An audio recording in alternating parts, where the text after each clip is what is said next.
CBS 5 Sports special presentation. The wait can seem like an eternity. From spring to fall, the gridiron lays dormant. Its heroes quiet.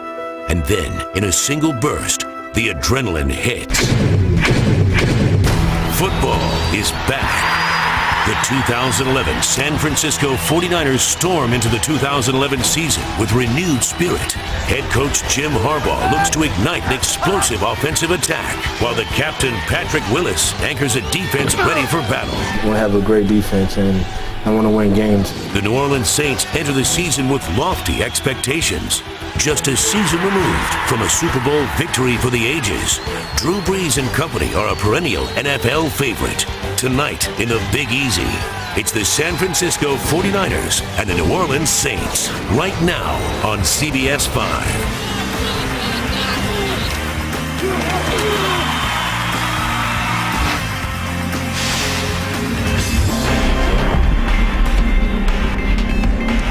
The Big Easy has had its share of hardships, but 2 years removed from its first Super Bowl and hopes of another have New Orleans buzz once again. It's the kind of optimism 49er fans want, and tonight San Francisco embarks on a new era as they kick off their 2011 preseason against the New Orleans Saints. Good evening, everybody, and Jim Harbaugh is not the only new face around here. Introducing Tim Ryan, joining our CBS team. Tim, welcome. Dennis, it's great to be here. I'll tell you what, I am jacked out of my mind. I know it's preseason football, but I'm really pumped to be part of this broadcast team. Now, you played with Jim Harbaugh with the Chicago Bears. You know that he's been successful at both Stanford and the University of San Diego. Why will he succeed here where other college coaches have not? Well, he knows the pro game. I think if you look at Jim and you know, playing in the game, he was really good at it. He was a quarterback, which is the hardest position to play in pro sport. And knowing Jim from playing with him, he's focused, he's intense, he's prepared, he's got an outstanding offensive mind. He's going to work hard, but he's going to work smart. Now listen, it's going to be a long process. It's going to be a big challenge. He's surrounded himself with an outstanding coaching staff, and I believe he's up for it. Now the thing is, he hasn't had a lot of time to prepare because of the lockout. Here is what Jim Harbaugh said about that process. We said going in it would be uncharted waters, and it has been. I think it's different than any other year so far. I mean, the fact of just using every minute that you can, focusing on what's important now, so you won't be unsuccessful later. And our players, our coaches, have really embraced it, and working like the Dickens. Now, with the late CBA happening, of course, the 49ers did a lot of wheeling and dealing late, and Trent Baalke knows a lot of 49ers departed. He brought some new ones in, and at some positions, the 49ers may have upgraded the roster. Well, I think you got to look at the back end. What was the problem on this team last year defensively? It was the back end, and it was the pass defense. So adding Dante Whitner, a former top 10 pick, is big. He's still got very good movement skills, as does Carlos Rogers. Now, Carlos Rogers also a top 10 pick. He's going to be playing left corner for the first time in his career. I'm excited to see how these guys do. One familiar face remains, of course, Alex Smith. Back at quarterback, he'll start tonight. What can Jim Harbaugh do for Alex where others have not? Well, I think Jim's very, very detailed. And you remember when Alex played his best football, it was under Norv Turner, who's also detailed. Jimmy coached with Norv with the Oakland Raiders. So I think the details for Alex are going to be big. I think the play calling for Alex is going to be big. It's year 7. It's time to prove it. He's on a 1-year deal. I would expect him to come out early in this game. And I think, Dennis, he'll get close to 20 plays.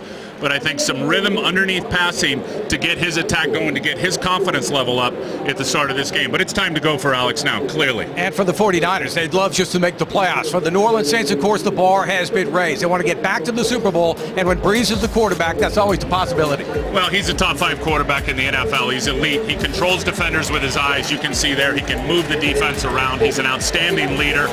I'm very, very interested to see how they come out and how they hit the ground running. They put a lot of time in what I call the player-organized team activities this year.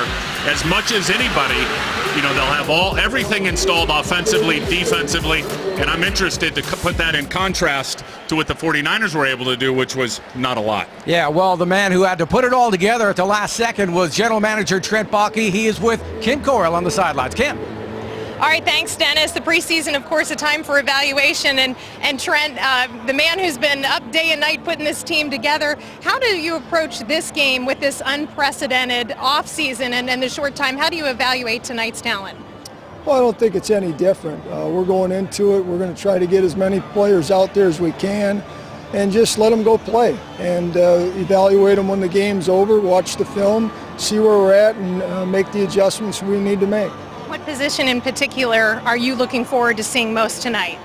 We're looking forward to seeing all of them. Just a chance for us to roll out the ball and let them play and have some fun, and the film will speak for itself. All right, Trent, thanks so much for taking the time. Good luck tonight. You bet. Thank you. All right, Dennis, let's go back up to you and Tim. Thank you, Kim. The Superdome just wrapped up its latest renovation, an $85 million facelift, bringing the total amount spent on renovations to $336 million in 2006.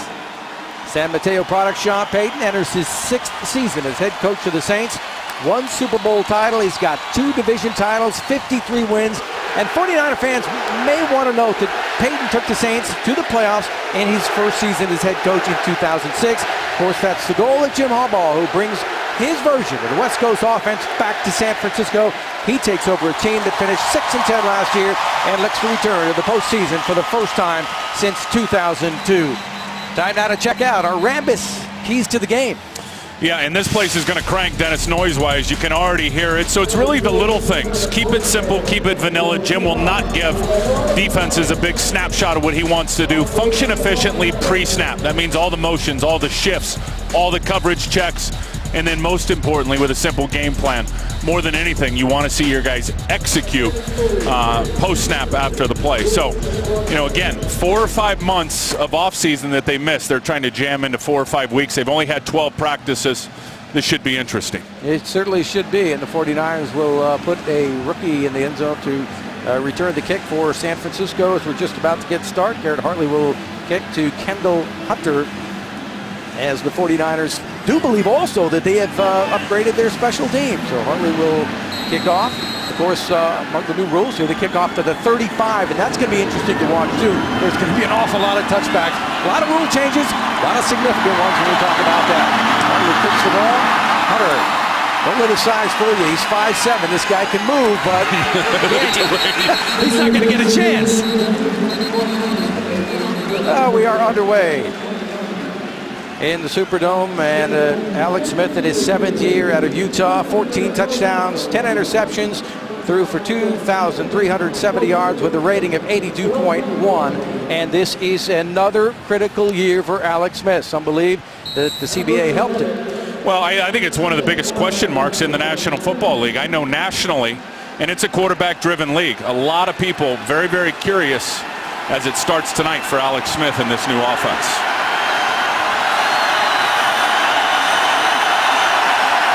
Randy Walker in a tight end. He's in motion. Frank Gore is the running back. And Smith to pass on first down. And it is incomplete. Just across the 27-yard line. He was looking for Vernon Davis. Time to check out our Xfinity starting lineups. And there's Frank Gore in the backfield. He doesn't play a lot of preseason openers. It's been a couple of years since he got a taste of this. Frank Gore just missing the 1,000-yard mark last season due to injury. And there's the offensive line. Adam Snyder will start at center, challenging Jonathan Goodwin, recently acquired, and Snyder starting at center. Yeah, let's keep our eye on that. He's never been a center in game situation. I think we're going to see a lot of under center by the quarterbacks in this game tonight. So look for the CQ exchange. 2nd down and 10, and it's Gore. Gore goes up the gut, got the block behind Upati, picks up about 3 yards. It'll be 3rd down and 7. And the Saints defense, and this is an area that they felt they needed to upgrade. Didn't get a lot of turnovers, but there's Abrea Franklin, and he was the reason the Niner run defense, or part of it, was so stingy the last couple of years. Jonathan Vilma, he took over the Pro Bowl spot for Patrick Willis last year. And the secondary, this is where they're looking for a little bit more production. Look out for Roman Harper. He likes to come in on blitz, especially situations like this. Keep your eye on number 41. 3rd down and 7 for the 49ers. It's Vernon Davis, tight end in motion. Smith hit as he throws, and it's fumbled and picked up by the Saints. And look out, they're going to go in for the touchdown, and that's the man I mentioned, Roman Harper.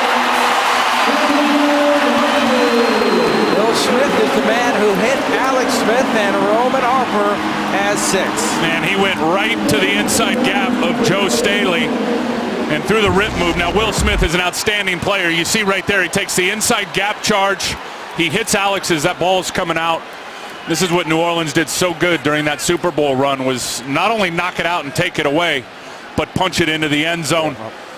Incomplete is what they're going to say. Yeah, that ball's coming forward. The ball was going forward. Yeah, there's no question about that. That ball was coming forward. It was an empty hand. Now, remember, too, one of the rules ended up being 4th down. You know, anytime there is a score, that is automatically reviewed now in the booth. Yeah, and it's not just the score that they review. They can review every bit of the play. They won't even need to do that here. So Andy Lee, Pro Bowl punter in 2010, one of the best in the business, will punt. Joseph Morgan, we'll call him Joe, back at the inside the 30 at about the 44-yard line. Got by Maragos and got by the second 49er. Larry Grant makes the tackle. And Drew Brees comes out at quarterback now for the Saints. And Tim talked about him in the preseason. There's not many better than that guy. Look at that completion percentage. Here's the thing with Drew Brees, and he's just a great decision maker. He's got great command. He's got great ownership of this offense. And he makes his offensive line look great. Drew gets it out most of the time in about 2.5 seconds. Yeah, probably like to cut down on the interception total. 22 last year to 33 touchdowns. He had a rating of 90.9. He was sacked 25 times. Very potent Saints offense. Avery Henderson, the receiver in motion. And Thomas takes the ball to the 33-yard line. Justin Smith makes the tackle. Short gain for New Orleans. Xfinity starting lineups. Darren Sproles not in the starting lineup tonight, but he's the man who essentially replaces Reggie Bush as your 3rd down specialty back. And he's electrifying. We see him often with San Diego. Colin Kreutz, center. 49ers took a look at him, but he is now taking over here for Jonathan Goodwin. Here's where it's hard to stop these New Orleans Saints. Got zone defense, Drew Brees. He's going to throw it right in between the bracketed zone. Short of a 1st down, Amara Bowman makes the tackle.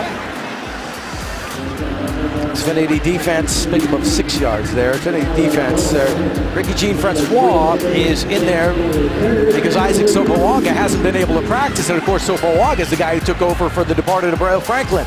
Patrick Willis, career high, would have gone to the Pro Bowl, elected to the Pro Bowl, but because of injury, he did not play. And in the secondary, Carlos Rogers replaces Nate Clements. The Niners believe that's an upgrade. 3rd down and 3.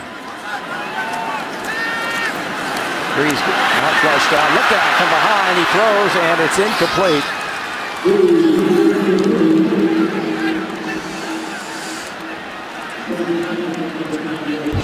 That was Ahmed Brooks who put the pressure on Brees. And that's what you need. I mean, look at this defense. 36 sacks last year. There was not enough pressure. You'd like to get about 25 sacks out of those outside linebackers. Ahmed Brooks just turns the corner right there on Jonathan Stinchcomb and forces the ball out. Kyle Williams standing at his 17-yard line. And he takes the football at the 6. It's by one man, gets across the 15, and a little flag comes down. That's a mistake, Dennis. And that's part of the young guys on special teams and how Brad Seeley, the special teams coach, will be up against it. 55-yard punt, he returned at 6, and it's going to go deeper. Kyle Williams, you're a return guy. You put your heels on the 10. If it's over your head, you've simply got to let it go. During the return, illegal block in the back. Number 96, half the distance to the goal. 1st and 10. Timeout on the field. So with 12:28 left to go, the 49ers have made a couple of mistakes, but there is still no score.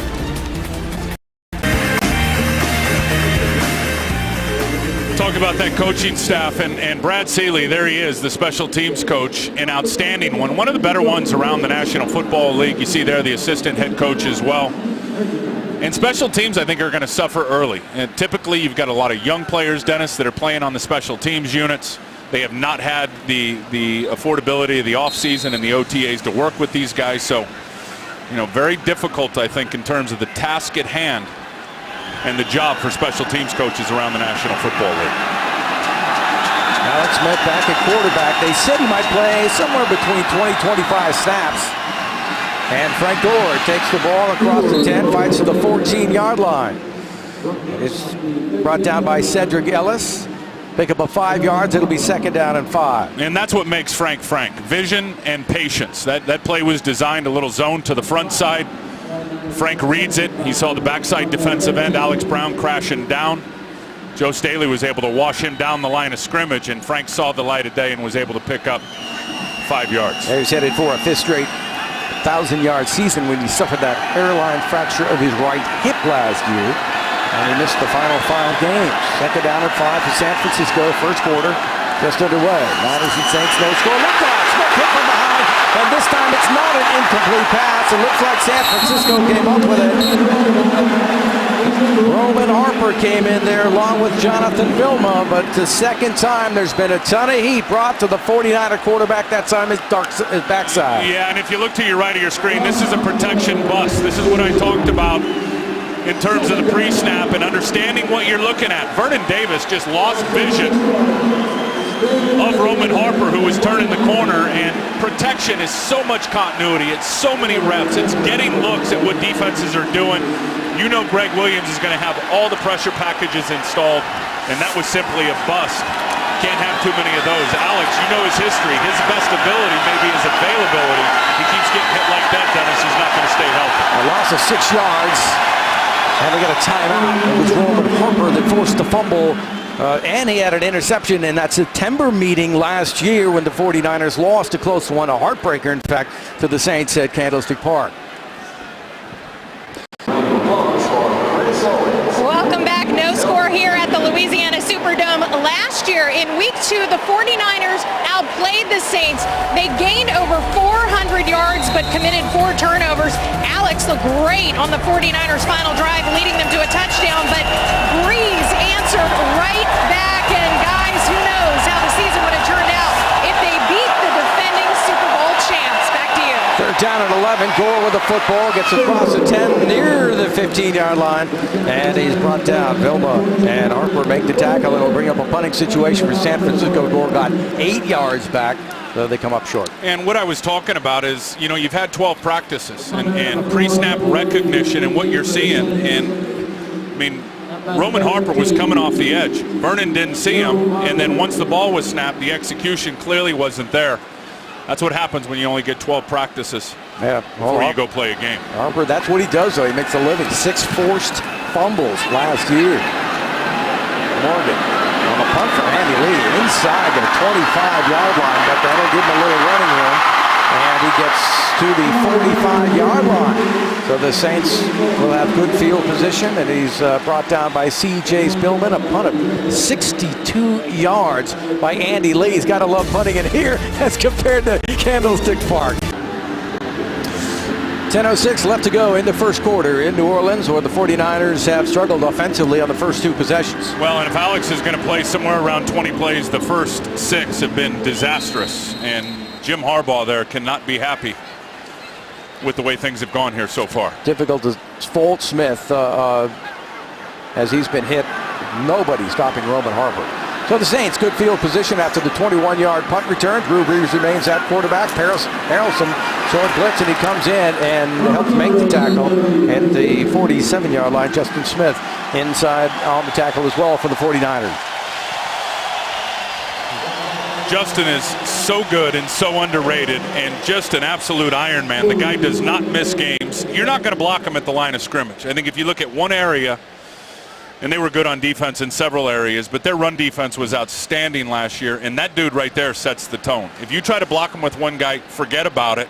He's going to make the tackle every time, whether you're running an Adam or you're cutting backside where he's occupying that territory. He's outstanding. There he is again. Another nice trip up by Smith as Thomas, a ball carrier. Justin Smith makes the tackle, but you mentioned the 49er run defense, and for just the 5th time in franchise history and the first time since '97, that defense did not allow a 100-yard rusher. And you see there Justin Smith, they're trying to cut him off with Jermon Bushrod, and he's just able to squeeze himself into that gap I'll tell you, I'm curious to see how Navarro Bowman does. And I know he's had a very, very good camp, but no Taquillo Spikes, no Abrea Franklin. When you talk about those inside run defenders, Bowman's going to have a big-time year.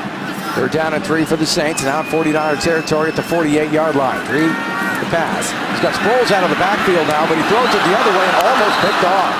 Nice job by Dante Winter, Graham, the intended receiver, but get a look at the 49er new corner safety in there. This was a good get. I think you talk about free agency, and I know a lot of 49er fans were not enthralled with the way it kicked off, but they hit phase 2 hard, and a big part of it, as you see there, was Dante Whitner. Former top 10 pick. He's sitting in his zone defense. He gets to his landmark. He reads the quarterback. As soon as Drew Brees takes his left hand off the ball, Whitner makes his break and gets a nice break up. Thomas Morstead punts. Williams will call for the fair catch just outside the 10 at the 11-yard line, and that's where the 49ers will have the football. So at least the defense doing its end of the bargain with 8:35 left to go in the first quarter in New Orleans. The 49ers and the lead. Alex Smith choose to come back to the 49ers. Before the lockout, I was pretty sure about my decision and what I wanted to do. And then I wanted to be back here, and so, and then that kind of obviously helped the way the offseason played out, getting a playbook, getting my hands on some of the material early, being able to do some of these workouts in the offseason to kind of expose the guys to some of the offense. I think it helped us a little bit. I think it paid off. Smith trying to get something rolling here, and it's Frank Gore, and Gore across the 15. Nice push run up to the 17-yard line. John Rodgers made the stop, pick up a 5 yards. It'll be 2nd down and 5. This run game, Dennis, will be much more multiple this year. I can't tell you, and I think I did 4 or 5 games on Fox TV last year with the Niners, and the defenders I would talk to every week in the production meetings would say, yeah, we're just going to follow Mike Iupati to the ball. It was a transparent run game. I think you're going to see much more formations and many more facets to the run game than we saw last year, which will be a benefit. Well, you're right, that last formation, Moran Norris initially lined up at wideout. Anthony Dixon now in the game at running back, incomplete. Good coverage on the intended receiver, Vernon Davis, but Jenkins was all over him. Well, Greg Williams clearly is heating it up with pressure. See, there's that snap. You see the CQ problem? I told you to watch that. As Alex Smith under center, not in the shotgun. He had an issue right there getting the snap from Adam Snyder. But back to Greg Williams, the defensive coordinator. Clearly, these guys hit the ground running and picked up where they left off last year with the installation of all the blitzes, because they are turning up the heat with the blitz package on this 49er offense. So third down and 5.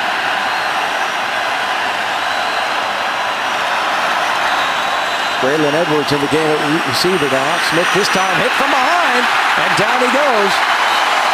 And he's brought down by Will Smith. So that time the pass protection, it looked like he's in the pocket, he's okay, but the 8-year veteran, 5.5 sacks, forces another punting situation, a loss of 4. Well, he is a great rusher. And look at Anthony Davis. Actually, early off the snap, the right tackle, worried about the speed rush of Will Smith, and then he still gets beat. And Will able to get a hand there on Alex Smith. Good job by Alex, just hanging on to the football. Andy Lee must want to pitch a 10 in that end zone. He is punting for the 3rd time. Joseph Morgan had a 21-yard return on his last one. Takes the ball at the 41. He's not going to get 21 this time. Costanzo was there, just signed a special teams expert. 46-yard punt, 3-yard return. We'll be back in a moment. Welcome back, everybody, to New Orleans. And a few years ago, of course, this town devastated by Hurricane Katrina. Then the Superdome really became a symbol for helping people in a tragic time. And then, when you win a Super Bowl in circumstances like that, it really, that's when sports matter. No question. The Saints are the fabric of this community. And you see there the Super Bowl victory over the Indianapolis Colts. What a great game. Whereas Harrelson makes the stop after a short gain by Darren Sproles, a pickup of 1. Sproles brought in as a replacement for Reggie Bush. That's right. Listen, as bad as it's been for the 49ers offensively, and it has not been good, certainly the protection and Alex getting hit. Defense so far so good. Vic Fangio's got to be happy. Another short gain Ray McDonald that time, gain of 2 yards, then it'll bring up third down. Navarro Bowman there as well, and Bowman starting, and a lot of pressure, I think, on Bowman. Takeo Spikes was not only the mentor to Patrick Willis, but also Brea Franklin is gone. Yeah, and they're part of that inside triangle, and it's an inverted triangle when you talk about the 3-4 defense. You got the 2 linebackers and the nose tackle sitting in front of them. 2 segments of that is gone. So it'll be a big challenge, and really a big challenge for, I think, Patrick Willis, the great player that he is. He really leaned on Takeo Spikes last year with some of the checks and some of the tips and the things that were coming at him. Third down and 7. Breeze this time protection. He goes deep downfield, and he's got Meacham drop the ball. Boy, that was right in his hands. As the Niners that time were beaten, but Meacham dropped the ball at the 17-yard line. But Tremaine Brock was beaten on that play. I think Tremaine Brock was expecting some help down the middle of the field. He was playing outside leverage on the receiver, giving him the inside, thinking he had some inside help. And Robert Meacham, who's got big-time heat, Drew put that right on the money down the hash mark. Meacham simply dropped it. Well, Williams once again, he's getting a lot of work. Set to return the punt at the 9. And he's hit, goes down at the 13-yard line. Miller could not make the block at that point of attack. And the 49ers once again will have the ball deep in their position. 47-yard punt. And a return of 4 yards by Jolon Dunbar makes the tackle. Call 415-GO49ers or visit 49ers.com for season ticket packages that include the September 11th home opener against the Seahawks, the September 18th showdown with the Cowboys, and the regular season home finale on Monday night, December 19th versus the Pittsburgh Steelers. It's exactly what I talked about, Dennis, in the keys to the game, and we've already seen a couple of examples of it. I think recognition and protection, no execution, and I think we just saw the same thing in terms of coverage. That was a bust. Niners looking for a first down. Tim Morgan, the receiver in motion, in at the top of your screen. And Dixon is the ball carrier. Gore is done for the night. Greer makes the tackle. After a pickup of 1, it'll be second down and 9. Brea Franklin over there as well. First down's a big down in pro football. Everybody talks about third down. They talk about the money down. It's the early downs that lead to the down and distance that you prefer on the third down. You'd love third and 5 or less with the opportunity to get a first down. They're over so far on third down because of the down and distance. Long down and distance, Dennis, in this game so far. Dixon, the lone man in the backfield now. Smith unloads it quickly, and he's got a man, and it is incomplete. Delaney Walker and Vernon Davis had both gone deep, but Smith again hits the turf. And again, Greg Williams turns up the heat, and they bring it right off the edge. Roman Harper, time Alex sees him, it's right in his face. Alex feels it, takes the big hit, but throws the football, and I think Delaney Walker was lost in where he was on the field because he was turning his head both ways, Dennis. He didn't really look like he knew what he was doing. Well, somebody's got to account for Roman Harper. He is running free on the field and causing havoc in the 49er backfield. Alex Smith just looking to complete a pass, and that is thrown behind the intended receiver at the 22-yard line. He was looking for Braylon Edwards. Yeah, that was not a good throw from Alex Smith, and maybe a little shell-shocked here with all the pressure that's been in his face. Greg Williams once again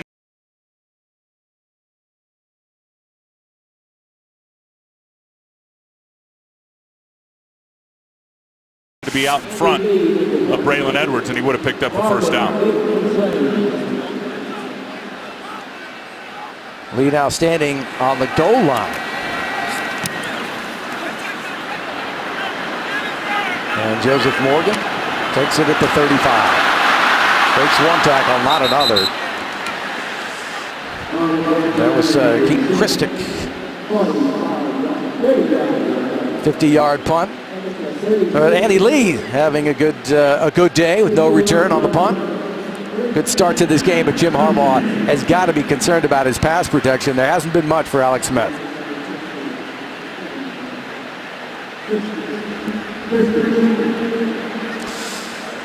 So the Saints are going to give Drew Brees the rest of the evening off as Chase Daniel, third-year Missouri quarterback. In 2 years, he's thrown just 3 passes, completing 2. Yeah, Patrick Willis is out of the game as well, Dennis. So the 49ers making changes defensively. And it's fumbled by Daniel. Remember, Olin Kreutz started at center, and Jonathan Goodwin has come over to the 49ers, and Kreutz has replaced him, but Kreutz is still the center. So that was a fumble exchange between Daniel and Kreutz.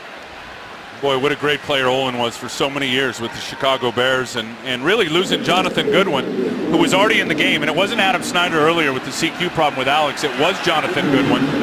But they needed to replace him in New Orleans and found an old, reliable veteran to do it with, in Olin Kreutz. Yeah, 6-time Pro Bowler. Daniel to pass, and he's got time, and he throws. And it's Meacham, incomplete. That time, one of the Niner newcomers, Madieu Williams, there on the coverage. And that again, I think, is lack of a real offseason in the timing. Madieu Williams was in perfect position. You can see him down the middle of the field. He's going to rotate the coverage. He's going to give help to the corner, and he just misjudged this football. I mean, if he just stays on his back pedal and gets up, and he just misjudged it. And lucky that didn't go over his hands into Meacham's hands for a touchdown. Minor free safety signed a 1-year contract, broke into the NFL as a second-round pick by the Bengals in 2004. Great rookie season, 103 tackles and 11 pass deflections. And the flag, it's like false start. 5-yard penalty, third down. You mentioned Madieu Williams. He hasn't been the same, though, in my opinion. And a guy that still moves good and has been around for a long time, but hasn't been the same since he had that significant and severe neck injury with the Minnesota Vikings. Great player in Cincinnati. Got paid a lot of money, a big contract to come over to Minnesota. I know Brad Childress and Leslie Frazier were fired up. He had a neck injury and frankly hasn't been the same player since. Hopefully he's beyond that. They're down at 14. Under pressure, Daniels gets away. He can run across the 40, gets a block to the 45 with a 50-yard line and a first down, and a late hit over there by Navarro Bowman. Daniels is down, and they throw a flag.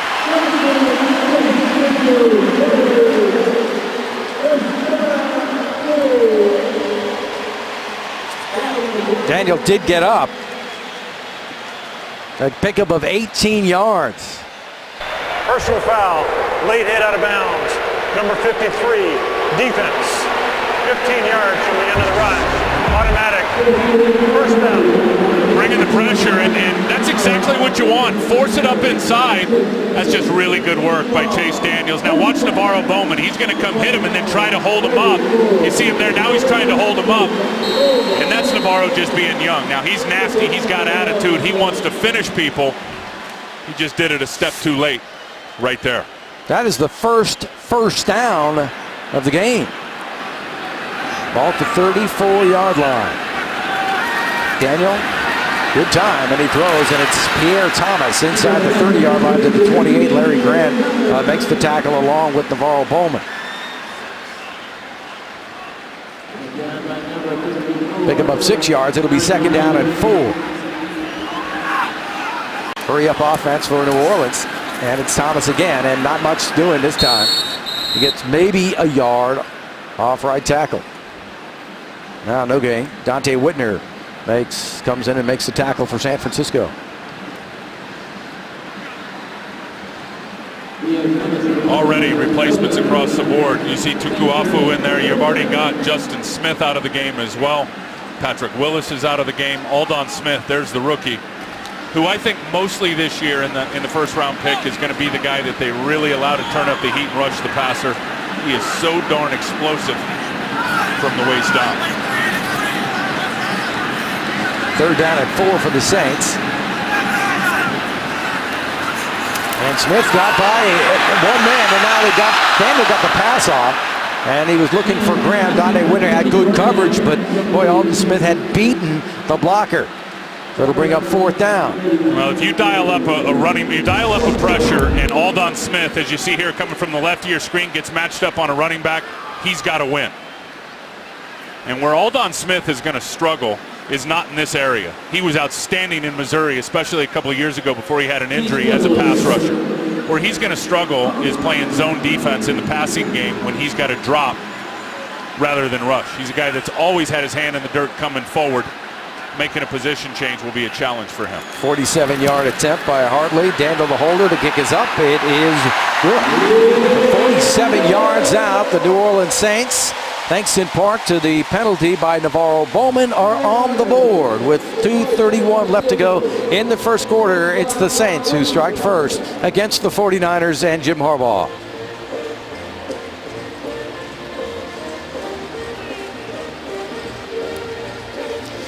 You know, in 2009, the Super Bowl season, the Saints ranked 4th in passing, 6th in rushing, and last year the pass game ranked 3rd. The run game dropped to 28th, and they had a slew of injuries at the tailback position and really became kind of a one-dimensional team, and they couldn't overcome that. Yeah, they did have the injuries, and Reggie Bush got hurt in the San Francisco game early in the season. We all remember that. Pierre Thomas had an ankle most of the season, tried to get some run out of Chris Ivory. That's why they went out and drafted Mark Ingram and jumped back into round number 1 to get the former Heisman Trophy winner. And we're going to see a lot of Ingram, I think, tonight. You're right. They had the injuries and the offensive backfield and turnovers. They created so many a couple of years ago, and they were not able to create turnovers last year. Here's what I do if I'm Greg Roman and Jim Harbaugh right now with Alex in the game. If Greg Williams, the defensive coordinator, is going to dial up all that pressure, spread them out. Spread them out, get in 5- and 6-man protections. Then Alex is going to be able to see it, shotgun fast pass, get rid of it so he doesn't get blasted. Hunter back deep to receive, and he's going to bring it out. And not a good idea, but you know, I think that rule is not going to be a very popular one when you're kicking off at the 35-yard line. Took it 5 deep in the end zone and kicks it 18 out. But I don't think that's going to go over big with the fan. No, I don't either. I mean, you think of the number of touchdowns, the number of explosive returns last year in the kicking game versus when, you know, I was in the league in the early 90s and it was kicked off from the 35. There is a huge contrast in the explosion returns when it's kicked from the 30 versus the 35. But obviously the motive is to protect football players. I was talking to Carl Johnson the other day, the head of officiating, and through all their studies and research, the kickoff by far was the most dangerous play in pro football last year. So the 49ers looking for their first down. Alex Smith remains at quarterback, and it's Dixon. And Dixon hops over, doesn't get much. Yeah, Anthony Dixon is just fantastic in the preseason. You remember Glenn Coffey left, and then Anthony Dixon really became a factor in the preseason. And this is when people started looking at him. Of course, Frank Gore eventually got hurt. Electrifying numbers in the SEC. I mean, he was a big-time back in the Southeastern Conference, and to me, that's the toughest conference in football. And he's so big. Looking at him down on the field, that guy's 230-plus pounds. Well, he was 233 last year. He said he came into camp at 248, which is huge. And the quick pass, and it's Braylon Edwards. His first reception as a 49er across the 25 to the 26 for a first down. So pick up 12 yards. Got him in an isolation route on the backside. And again, here comes the blitz. What does the blitz tell you? You're going to have man coverage out on the perimeter. Braylon Edwards got experienced eyes now. He's just off and soft. And he's going to cut it inside on the post for the first down. Well, Crabtree did not make the trip, but the idea is to get those two receivers in the game at the same time. Morgan coming down on the reverse. They give it to Dixon. Dixon across the 30-yard line, and he's brought down by Jolon Dunbar. I think Braylon Edwards is an outstanding addition to this football team. Another guy that took a one-year prove-it deal. I thought he would have a bigger market. Look, a few years ago before he tore up his ACL, that guy had 80 catches and 16 touchdowns. He is a premier talent. He really, really is. And I think once he can lock in at the X position, they get Crabtree back, the arsenal for Alex Smith is going to be tremendously upgraded. Pick up a 3, second down at 8, and it's Dixon. Slipped by one tackler, but not the other. And that will be a loss for McBride. Loss of 2 yards. It'll bring up 3rd and long. Well, Greg Williams is just sending pressure, whether it's in the run game or in the passing game, and this time it's just a run blitz. And they are just blasting up inside with multiple defenders and forcing the 49ers run game to go sideways. Well, the clock is going to tick down here in the first quarter. Not a good one, but the 49ers have been able to move the chains for the first time with the catch by Braylon Edwards, but time has run out with the New Orleans Saints leading the San Francisco 49ers 3-0 on a 47-yard field goal by Garrett Hartley. Well, we've seen some of the new rules come into play tonight already on the kickoff at the 35, and of course we think we had one reviewed in the end zone.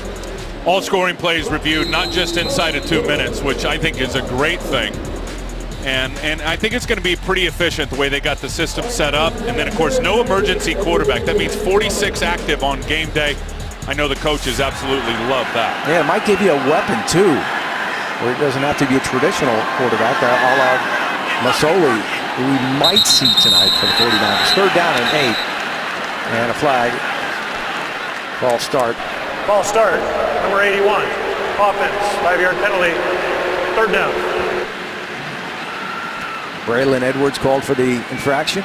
Again, I think a function of 12 practices, and Braylon hasn't been here a long time, obviously. Well, you thought there might be a lot of penalties because of the lack of preparation time. That's the 49ers' first of the game. Well, and the 49ers, you go back to last year, that's an area now when they get into the regular season, it is going to have to be cleaned up. They were not very good in terms of the penalties that they committed last year. Well, the ball's at the 24. Third down at 13. Smith looking, and he throws. Dixon on the screen. And Dixon isn't going to get much at all at the 22-yard line. Didn't even get back to the line of scrimmage. Mitch King made the tackle for the Saints. What you'd like to see here is Anthony Dixon being more decisive. You got to get that ball, go. Get right up the numbers, the sidewalk they call it. That's what coaches want to see out of the screen game. He hesitates just for a second and allows the defensive line pursuit, in particular Mitch King, to get there. Andy Lee, we got another penalty. Joseph Morgan back at the 23-yard line. And this time Morgan's got more room. He already has a 21-yard return. He's going to have a bigger one than this. Across midfield into 49er territory. Even Andy Lee missed him. He might go.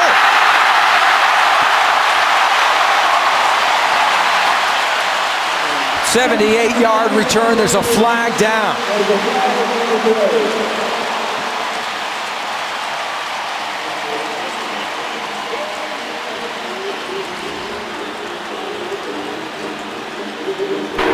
Illegal formation on the kicking team.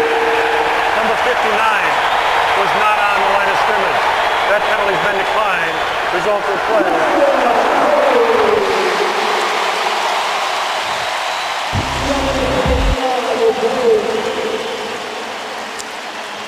Well, that's just an outstanding job by the returner. You got a missed tackle right there. And now it's about cutting back against the grain. Andy Lee, you want to play him inside if you're the punter. Use the sideline as your friend. Try to push him out of bounds. Cuts back against the grain, and the rest is history. And again, I think the youth on the special teams and the lack of real practice time. I think you're right, Tim. I don't think Andy Lee out punted the coverage that time. It was a 56-yard punt, but they were defenders there, and he returned it 78 yards. But Joe Morgan making a name for himself, trying to separate himself from baseball fame. The free agent rookie out of Walsh University. It's a small Catholic college in North Canton, Ohio. But Jim Harbaugh, I can imagine a worse start for the 49er rookie head coach. Well, it's preseason football, and I think you could go back to the last couple of years. They were 7-1 in the preseason. Colin Jones misses the tackle right there. And then you saw a couple of other guys fall down. Keaton Christic fell down. Guys got out of their lanes, and Andy could not get him out of bounds. You just showed the rule changes, Tim, and they're probably looking at this. They got 60 seconds to determine whether or not his foot stepped out of bounds. So if you're the coach, you don't have to throw the flag. It has to be reviewed by virtue of the score. Yeah, there's the missed tackle there. Then a couple of guys on the ground. You can't cover punts and then be on the ground. Here's how it's going to work in terms of the replays upstairs. and it does look like he stepped out of bounds right there. You'll get a confirmed button or a non-confirmed button with the replay observer that goes right down to the referee on the field. Now he knows whether or not he's got to get under the hoodie and go review this play. Let's see if he steps out of bounds. Totally in there. Right foot's in there. Left foot is in there. He did not step out of bounds from that look. This is going to stand, I think, as a touchdown. If you're just joining us tonight, you're hearing the voice of Tim Ryan, network analyst, and doing his first broadcast with CBS 5 as Eric Davis slides over to the radio side. How do you like preseason, Tim? It's fun. Fun to be here, and it is what it is. It's preseason football. And I think going back to what I said earlier. The previous play was reviewed to determine whether or not the return man's right foot stepped out of bounds, which it did not. Therefore, the play is confirmed. Touchdown. I've been on teams that have been 4-0, 5-0 in the preseason and did not play very good. I've been on teams that were 1-3, 2-2 in the preseason, then ended up being playoff football teams. So, listen, you love the spirit of competition. You want to have the spirit of winning, but you want to play situations. You want to play situational football. But there's no doubt the way the quarterback has gotten hit tonight in this game, Jim Harbaugh is not going to be happy about that. Yeah, I think Jim praises, or he wants execution, right? He wants things done right. Certainly from meeting him a couple of days ago, he wants the arrow pointed in the up direction, and I don't think that he's going to be too pleased with the execution tonight. And as you said, it is just preseason, but those are the things he's looking for. The kick is good. So the return by Joe Morgan with 14:03 left to go in the second quarter gives the Saints a 10-0 lead over the 49ers. That's our view from up here. I think it's the 8th level, and there's not a higher one. Hold on. This is what I got to do up here, Dennis. We both got the binoculars, but we haven't missed a whole lot from the 49ers' perspective. Well, I think what we're seeing here really is being affected from the lockout and not being able to spend time together, in contrast with the team that has brought back their head coach. They brought back both coordinators. They've been able to hit the ground running. Clearly, there's been some hiccups with the San Francisco 49ers with all the changes, and again, only 12 practices together on the football field. And then couple that with what I know is a vanilla game plan on both sides of the ball. I think that's what we're seeing. Morstead will kick to Kendall Hunter in the end zone for the 49ers. He'll take it about 8 yards deep, and he'll smartly hold on to the football there. 6 yards deep, and the 49ers will have the ball to 20. And here's Alex, just getting blasted. Will Smith right there taking an inside gap charge on Joe Staley. There, a couple of guys are beaten in protection. Nobody ever saw Roman Harper coming. Here, Will Smith now takes his turn on the other side, beating Anthony Davis around the corner. And Alex has been blasted, but again, I think a big part of it in terms of the play calling, it's vanilla. Jim Harbaugh is not going to give a snapshot to who he really is here in the preseason. Now I'm excited to see this young Colt and Colin Kaepernick on the football field. And the first thing Kaepernick does in his NFL pro career is hand off to Dixon, who gets across the 20 to about the 24-yard line. Jonathan Casillas makes the tackle, pickup of 3 yards. Excited for Colin Kaepernick. I talked to Jim Harbaugh on the field before the game, and I know this story has been out, but he said of all the rookies, Colin Kaepernick is the most ready to play out of all the rookies. My next question was, is he getting to his second and third read and throwing from the pocket? And Jim said he's been very good at that throughout training camp. Second down and 6. Now there's 3 receivers. There's that spread principle. There you go. High snap, and a handoff to Dixon. And he gets across the 25 to the 27-yard line. A quarterback who put Nevada in the national spotlight. The only player in NCAA history to throw for over 10,000 yards and rush for over 4,000 yards. Not only that, Tim, the guy can pitch. He can throw a 94-mile-an-hour fastball. In fact, he threw 2 no-hitters in high school. He has got a big-time arm. They call that a hose in the National Football League, a cannon. Fastest velocity on the football at the NFL Combine. He and Ryan Mallett, who got drafted by the New England Patriots. He can really throw it. Then the Hunter now in the game. In the backfield, he's got the football, and he's got a first down. Gets inside the 30. This guy's only 5'7", but he's lightning quick. Mitch King makes the tackle for the Saints, pick him up 13 yards. You know what freed him up was a terrific crack block by Kyle Williams in year number 2. You look at the left side, you're going to see it right here, just right to the right of your screen. Watch number 10 come in and just blast the defensive lineman, knock him off his feet. Now Kendall Hunter, I mean, that's just going to clear the edge right there. Now Joe Staley can get out with that track speed that Joe has. He can lead the way for Kendall Hunter, who picks up the first down. Nice patience there by Hunter to wait for that block as well. Low snap from center, and it's Hunter again. And Hunter picks up a couple of yards. Hunter is a 4th-round draft pick by the 49ers out of Oklahoma State, where he led the Big 12 at with 1,555 yards. Prolific numbers at Oklahoma State. There was another pretty good back at Oklahoma State that I know he grew up idolizing. It's pretty good for the Detroit Lions as well, Barry Sanders. Barry Sanders wasn't all that big either. Yeah.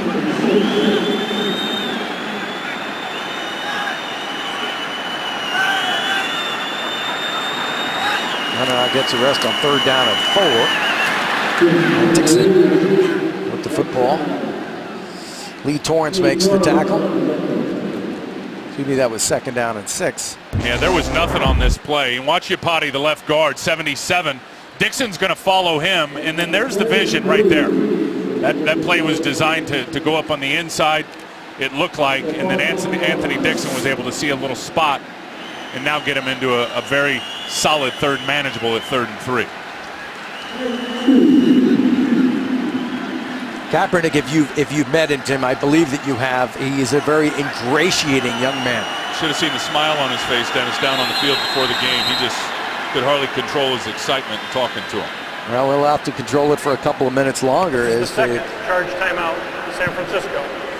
49ers take a timeout with 10:38 left to go in the 2nd quarter, and they trail 10-0.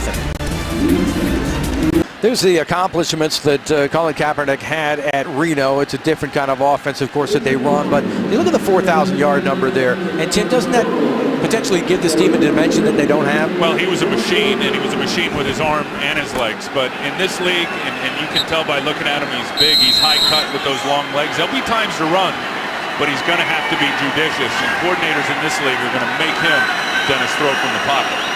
Could be one of those opportunities here. 3rd down and 3, and he's going to keep it.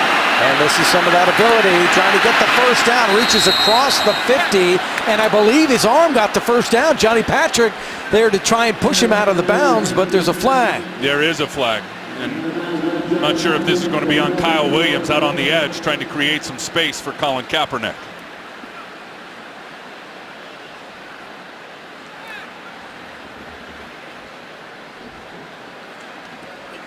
Illegal block in the back. Number 10. 10-yard penalty. Replay, 3rd down. Well, where the ball was marked was inside, across the 50. That would have been a first down. And he just rocks Turk McBride right in the back. Watch Kyle Williams. Colin Kaepernick taking the edge play. He's going to get the first down, but you see right there, Turk McBride got blasted by Kyle Williams right from behind. Uncalled for. Uncalled for. Mental error.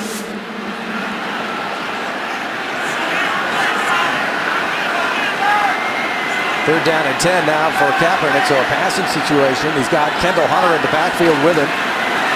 Kaepernick steps up and throws, and it's complete. So a first down. Lance Long with his first reception as a 49er. Tremaine McBride was there on the coverage, but a huge play for the rookie quarterback. And you love that. That was throwing from the pocket. Greg Williams sends pressure once again, and then they protect with 7. So a good job with max protection.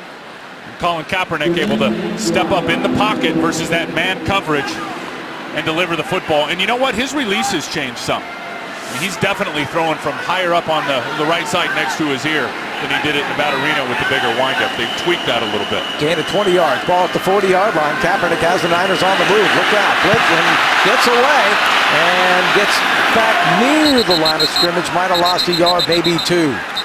Good mobility, though. Jeff Charleston in there for the Saints, takes the helmet off of Kaepernick.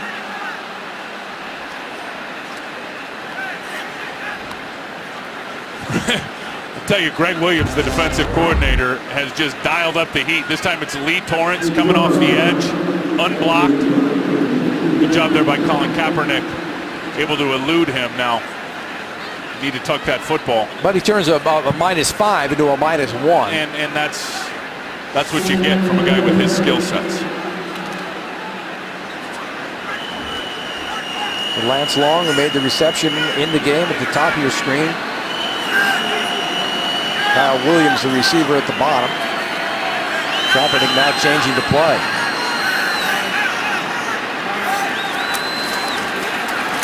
And it's not going to work. Upati was hit, banged into him, fumbled the football. I think the 49ers did get it back.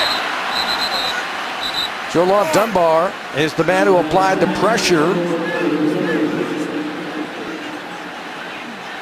Well, the worst thing on a quick three-step pass game is gut pressure. And I say that, I mean pressure right up the middle. And Adam Snyder just got pushed deep. Watch Adam Snyder right there at center. Just gets pushed right into Colin Kaepernick. There was also some pressure off to the side coming on Colin Kaepernick as well.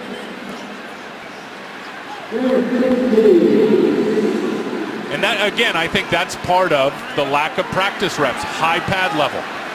Adam Snyder with a high pad level right there, and Swanson Miller was able to get underneath his pads and get pushed into Kaepernick. Now the quarterbacks have been sacked 4 times for 16 yards. And make that 5 times, let's just say 20 yards.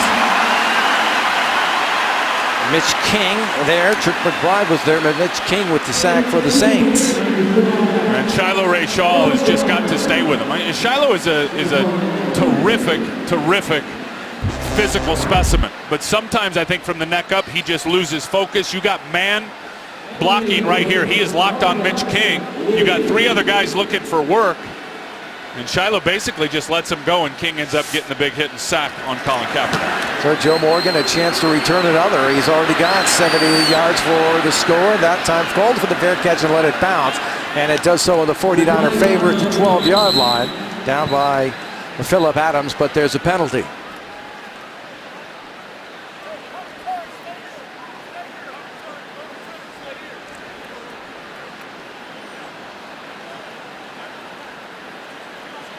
Tell you what you've got to be most disappointed about. Number 86. New Orleans is elected 10-yard penalty and re-kick. 4th down. And we've seen lack of execution. We've seen the penalties. We've seen the pre-snap penalties. We've seen the post-snap penalties. And I think those things are going to happen with only 12 practices. They will get those things ironed out. I think what you got to be most disappointed about is how your quarterbacks have just gotten torn up with the pressure, and whether it's been a blitz or guys just getting beat individually, like we saw that last time with Shiloh Rashaw getting beat by Mitch King. The play has not been good at the line of scrimmage. The 49ers now 5 penalties for 48 yards. The Saints flagged just 1 time for 5, and Tim, you said that would be indicative of a 49er team, that new coaching staff, not a lot of practice time. Versus a juggernaut that have been, and when you look at the Saints, I mean, they practiced all 3 phases of their game this offseason extensively versus most other clubs in the NFL.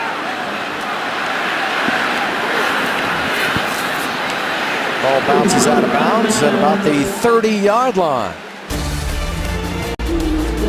10-0 Saints. Building the team, presented by J.P. Morgan Chase. The camp's been good. It's been a learning process. You know, every day it just continues to get better, and I continue to get better, and the team continues to get better. And here comes the heat. Touchdown! Alden Smith got him. Intercepted. Alden Smith. You know, I think the expectation is for me to come in and make some contributions for the team, and I know that's what I plan on doing. Alden Smith, you know, they talk about his wingspan, and that the Niner O-linemen are saying that his wingspan is advantageous because he's so strong. The Saints have the ball, 1st and 10 at the 30-yard line. And you mentioned his length, and that will suit him well when he's got to play really true outside linebacker in terms of the passing concepts. Because when you get into the regular season, coordinators are going to look at him, offensive coordinators, the opponents, and they're going to say, let's get him in coverage. And there's ways formationally you can do that. And that length is going to serve him well out there. Get to your landmark in your zone drop, and then use those long arms in that range. When you're a top 10 pick, you've got rare talents. This cat's got rare talents. Daniel to pass on second down and 8 under pressure, and it is incomplete. Ahmad Brooks is the man who came in with the pressure. And I think Aldon Smith just forced a hold on Charles Brown right there. And that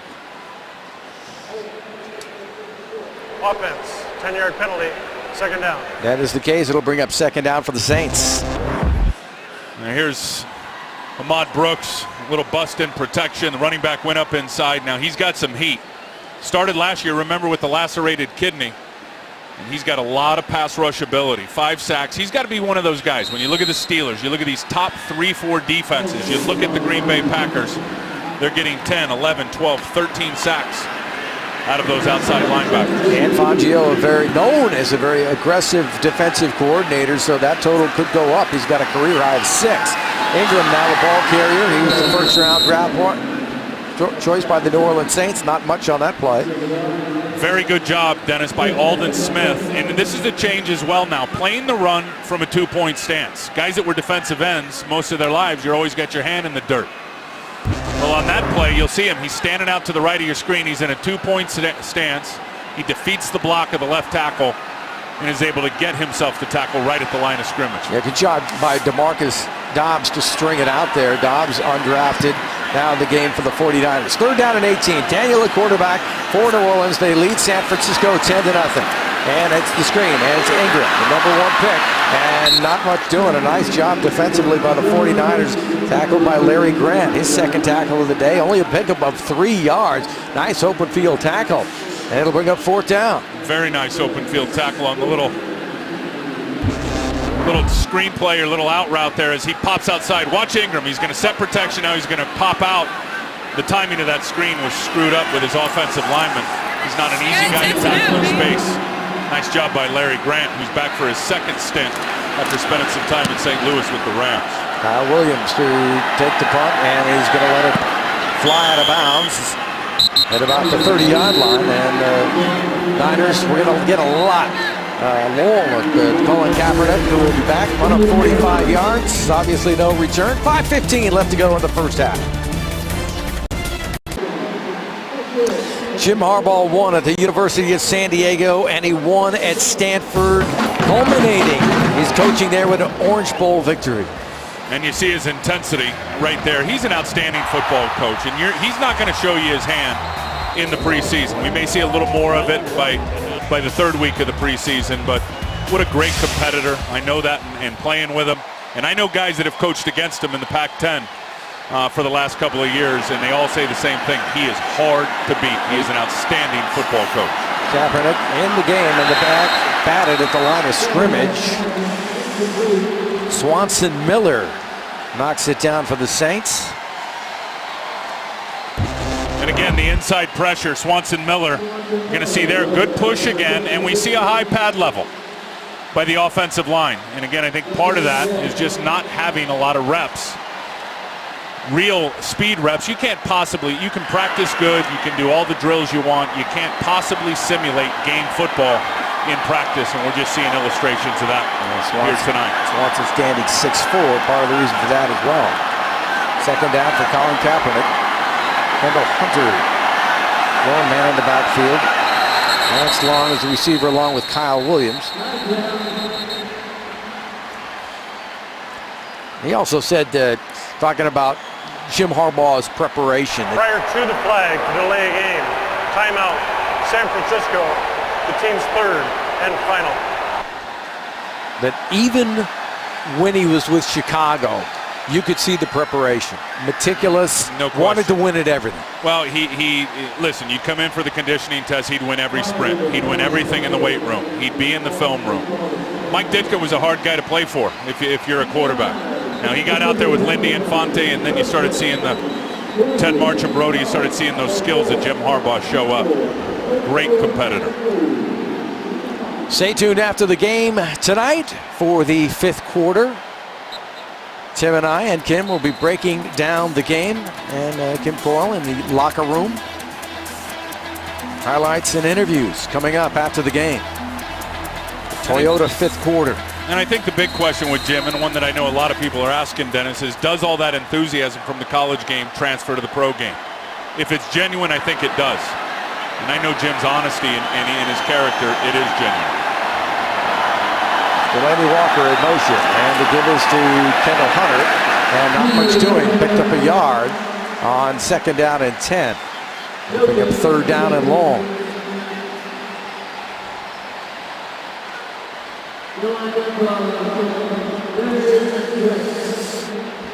Kendall Hunter at 5'7", 200, just a rookie. He's got a strange habit, apparently, of falling asleep before every game. Have you heard that? I've seen guys do that. Come on. I definitely have seen guys do that. I'm going to percolate some coffee next to him. Get him cranked up. Everybody prepares, and a lot of guys prepare Dennis in different ways. I have seen that. That's a very different way to do it. 3rd down and 9. Here can they come on the blitz again? Kaepernick escapes and gets across the 30-yard line to the 37. He needed to get to the 41-yard line for a 1st down. He didn't get there, pushed out at about the 38-yard line. Cameron Jordan. Xavier Oman does a nice job in protection. Watch, you'll see 33. He'll come flash, pick up the backer, bang, right there. But out on the edge, person gives it up. There's some outside pressure coming from the perimeter, which forces Kaepernick out of the pocket. But really a nice job by Xavier Oman recognizing the blitz and stepping up inside to pick it up. But you did get an example of what Kaepernick can do when things break down. Morgan is going to take the ball. The 24 gets up, and Nolan Jones comes in and makes the tackle for the 49ers. So we put up 39 yards. 3:59 left to go in the first half. Been a pretty good one for the Saints, but the 49ers are still looking for some execution. They have struggled protecting the passer. And Tim, you said that Jim Harbaugh isn't going to show much. He's not. But how do you evaluate the quarterbacks if you're not playing with the system you're going to play? Yeah, he's doing all the evaluation in practice. And here's my opinion. And there's a long way to go here, but Alex Smith, in my opinion, will be the starter of this football team, no matter how he plays in the preseason. And it's complete. Nice job by Daniel. Spillman on the coverage, but the completion to Roby for a 1st down for New Orleans. Pickup of 18 yards. And the reason I say that is, number one, the contract to me and the amount that they paid him is a reference that he'll be the starter. Number two, as athletic as Colin Kaepernick is, it's hard to assimilate in pro football as a quarterback when you look at some of these defensive coordinators. So I don't think Jim's going to show his hand. I think all the evaluation will come in practice. That's a nice pressure put on by the 49ers.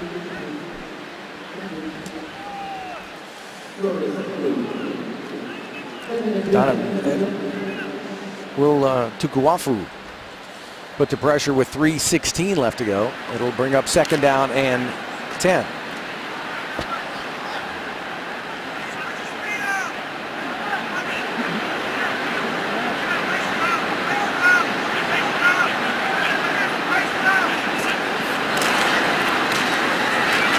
Gives to Bell, gets across the 40-yard line. Joyke Bell with his first carry. Aldon Smith makes the tackle for the 49ers. And I think it's going to be the same thing on defense. You'll see a vanilla attack. Vic Fangio. If you think of Vic Fangio and his history, it's Dom Capers, and it's a bunch of pressure. It's a bunch of fire zones, which is 2nd-level blitzers, and playing cover 3 behind it, which is 3 deep zones. And all that stuff takes time. All the blitzes or trail blitzes, one guy going first, setting the other guy up, all that stuff takes time and rest. Pass over to Miller, and it's wide open. Montez Billings inside the 35 to about the 33-yard line. Culliver made the tackle for the 49ers, but not after a big gain into San Francisco territory. Gain of 25 yards. And everybody was playing man coverage except the slot defender. You see right there, just running some crossing routes. Another bust in coverage for the 49ers. Second-year receiver out of Auburn, spent his rookie season on the practice field. And there's Ingram with the ball. Culliver makes the tackle. This is the 2-minute warning. So we have reached the 2-minute warning in New Orleans, with the New Orleans Saints leading the 49ers 10-0 and threatening for more. Here's a good example of some of those zone blitzes. So watch 33 here in Phillip Davis. He's the slot defender. He's going to come, and now the safety who's behind him has to end up being the seam defender, and there was a bust in coverage. Aldon Smith was able to get a little bit of pressure, but certainly that was, again, I think, just the back end of that defense, guys, Dennis, not being on the same page after not spending a lot of time together. About 10 days of practice, 3rd down and 7. Daniel has done a pretty good job at quarterback. Drew Brees lasted a couple of series, but Daniel is moving the chains, so to speak, Tim. And then that turned out to be a little bit more than probably should have been for Joique Bell before Tukuafu finally makes the tackle, but Bell just pushing his way forward. Second-year running back out of Wayne State. Picks up 9 with Philadelphia and Indianapolis last year. Yeah, go check his numbers at the small school Wayne State. Incredible. Incredible numbers. 2,284 yards and 29 touchdowns in his senior season. Yeah.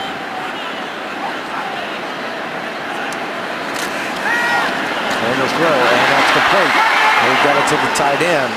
And Troy Humphrey makes the catch. C.J. Spillman with the tackle. Pickup of 7 yards. Let's check out our Toyota red zone stats.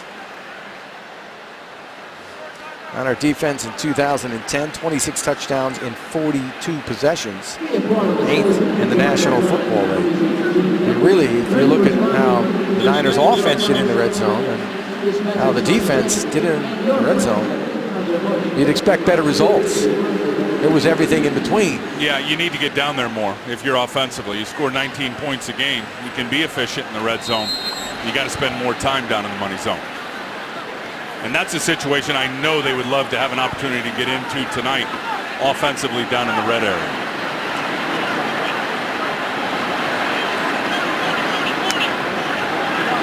Second down and 4 for Chase Daniel.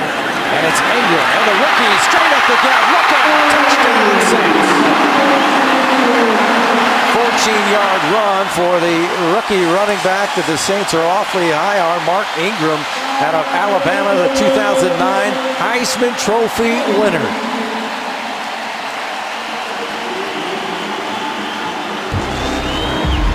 Well, watch Larry Grant, number 54. He can't disengage off the block. It's a late fill from the safety coming up inside, and that's just easy pickings for Mark Ingram. And they were able to widen out Tukuafu, get a body on a body isolated on Larry Grant, and then the safety late in coming up in the fill. And Ingram walks into the end zone.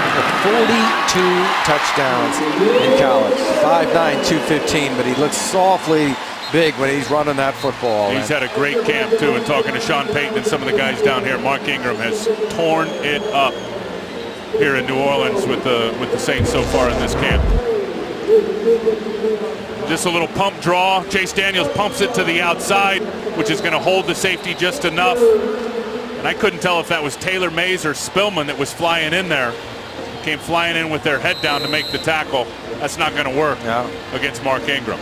And Ingram, one of the amazing stats, Tim, that mystifies me, he carried the ball 634 times in college and turned it over twice. I mean, he holds on to the ball. Well, that's why you give guys that have ball security, you feel good, Dennis, about giving them the ball down in the red area, in the money zone. A lot of guys that have ball security issues that are fumblers, I promise you, NFL coaches will rarely put them in down in scoring position. And that the running back position was a problem, injuries and ineffectiveness, and they hope that Ingram is going to be the guy that's going to solve that problem. Kendall Hunter back deep to receive for the 49ers. They trail 17-0, 1:06 left to go in the first half. Difficult preseason opener for San Francisco and Jim Harbaugh in his Niner debut. But there's a whole half of football to go and still 1:06 left in the first half. You know, Kendall Hunter is trying to make an impression. He wants to bring that football out of the end zone, but when you're that deep, it's just not going to make a whole lot of sense. And I think with the new rule being kicked off from the 35, you're going to see special teams coordinators kick it based on who the returner is. For example, if there's a great returner back there, if Devin Hester is back there returning the kick, you're going to see kickers do their best to boot it out of the end zone. If nondescript returners are back there, guys you're not really fearful of, you're going to kick it high, you're going to kick it with hang time, and you're going to hope that he brings it out and you can stop him inside the 20. And of course, when you're in a dome like this, so where there is no wind, there's going to be more touchbacks, and you're going to see at places like Candlestick Park. 106, let's see what the 49ers decide to do. Kaepernick at quarterback, and he throws, and it's complete. And breaking the tackle across the 35 to the 40-yard line. Delaney Walker with his first reception tonight. Jonathan Amaya forces him out of bounds for the Saints. That'll be a first down. Clock stops. Pickup of 18 yards. Delaney just sits down in the zone here. A good read by Colin Kaepernick. It's his first read, so he stares down his receiver, which is okay. He takes a snapshot of Delaney Walker, and where Delaney's so good is run after the catch, which I think, Dennis, is one of the biggest stats in football. With all the spread and all the spacing, you break a tackle and pick up extra yards, it's big. Well, Vernon and Delaney, two huge weapons. You're going to see a lot of double tight end sets in that offense. Kaepernick, pump fake, now throws deep. And it is incomplete. Ronald Johnson over there, the intended receiver. Good job by Lee Torrance to make up what appeared to be an opening for Johnson. Yeah, that ball was underthrown by Colin Kaepernick. Get deep off and soft coverage, post corner by Ronald Johnson. Now he's got Lee Torrance stumbling a little bit, ball underthrown from Colin Kaepernick. But that thing's down near the red zone for a completion. Ronald Johnson out of USC sleeps with his football with the word "son" scribed on it.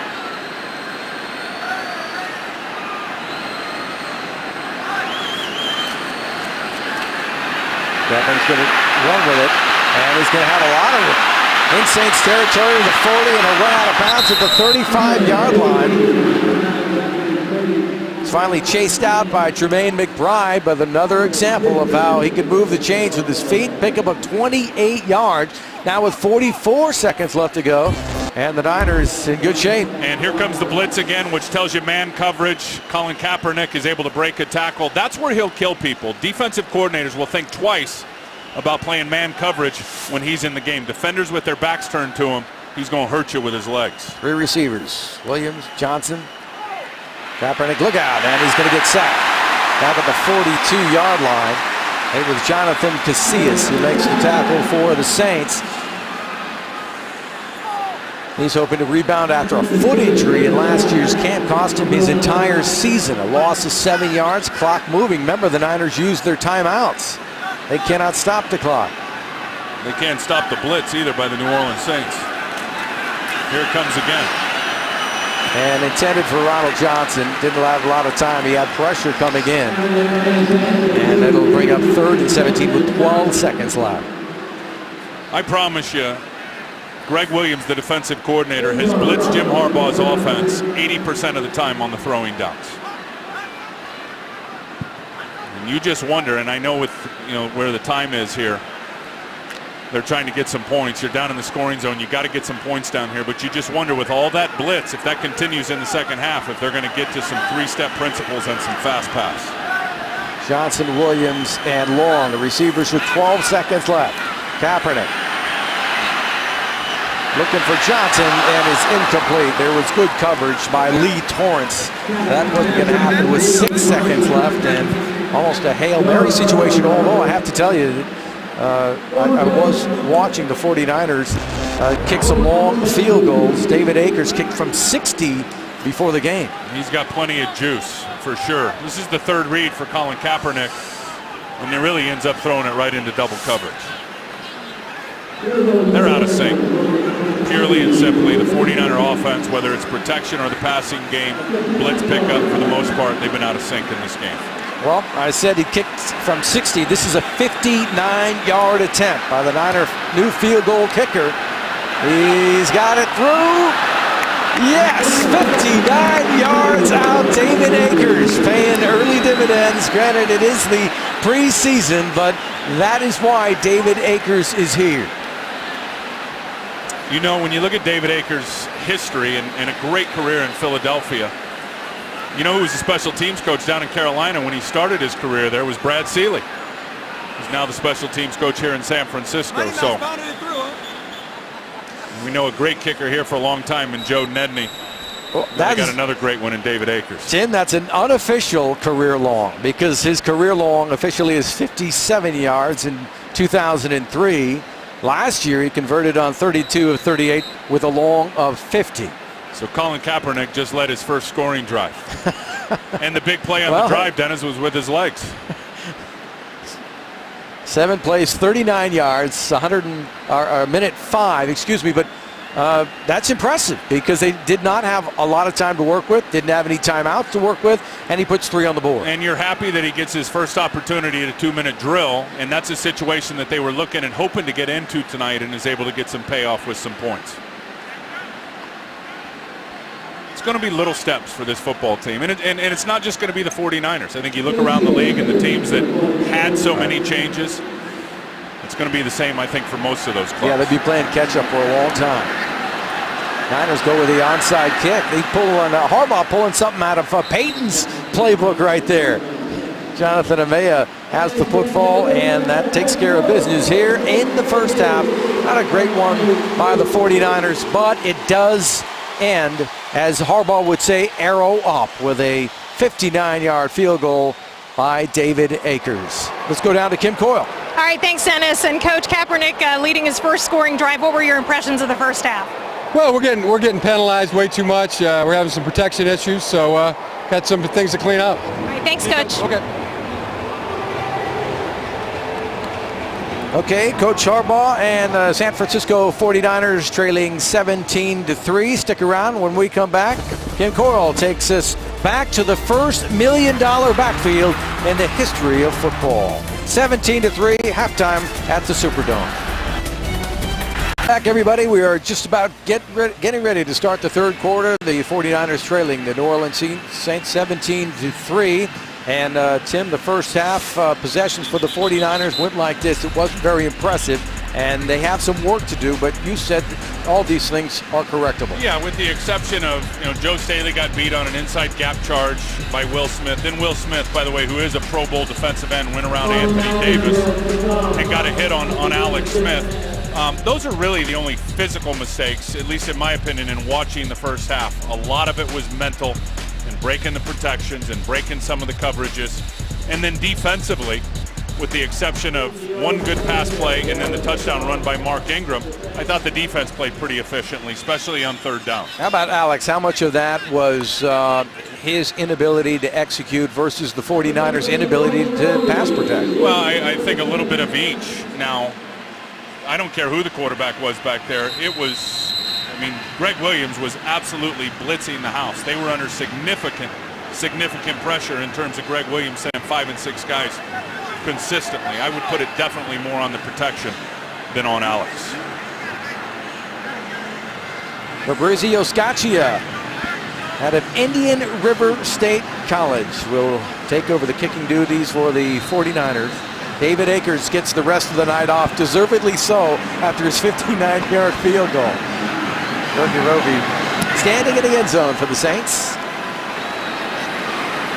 Well, Fabrizio's got a nice leg. Takes the ball 7 yards deep in the end zone, and the Saints will have the ball at the 50-yard line. Or it's 20-yard line to take Daniel back at quarterback, and he played most of the first half as Drew Brees came out after a couple of series. As bad as it was for Alex and the sacks and the pressures and only completing one ball in the first half, or 2 balls, excuse me, was ugly. Drew Brees wasn't much better. And you look at their quarterback rating, and both of them were under 40. As a matter of fact, the same exact rating for the QBs, Drew Brees and Alex Smith, 39.6. And it's Morgan, already has one score on the reverse. Not much doing that time. He'll lose yards back to the 16-yard line. Another nice play by Aldon Smith, who's out there as the force player, which allows Christic to run the alley. Aldon Smith's got to be the contained player. You'll see him at the top of your screen. They're going to try to run a little reverse. He doesn't bite on the inside run game. He stays upfield like he should. Allows Christic to run through the alley and get a very nice tackle for loss. Christic will take that. Undrafted last year out of Oregon State. Doors open for him because of injuries to Willis and Spikes late in the season. Right up the gut. Joyce Bell picks up 6 yards. as Spillman makes the tackle along with Keaton Christic. And watch Christic on this play, just a little bit late and wanting to get up inside, because you watch the linebacker right next to him. There's the force, bang, forcing it back inside. Christic's got to be the guy sitting there to get that tackle. Once it was forced inside by Larry Grant, Christic's got to be right there. So it'll be 3rd down and 7 for the Saints.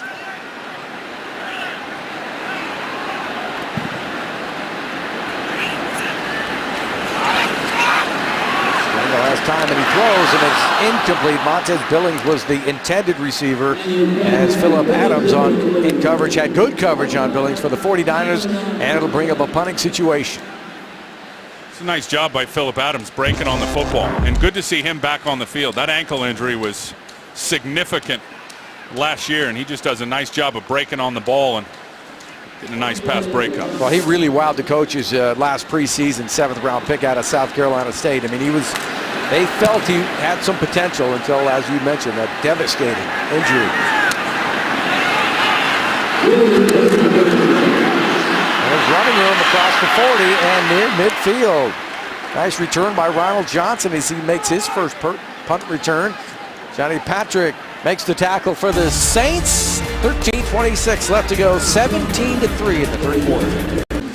Welcome back, everybody, to New Orleans. 17-3. Alongside is the owner and president of the 49ers, Jed York. And Jed, how are you? Well, congratulations. Let me see the ring. Thank you. There it is.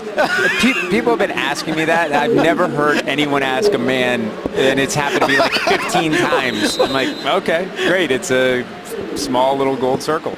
Well, congratulations, man. Good to see you. Yeah, welcome to the club. Thank you very much. Yeah. No, it's good to be here. I know you're a happy guy, and there's a lot happening with the 49ers. Difficult first half, and San Francisco, though, with good field position.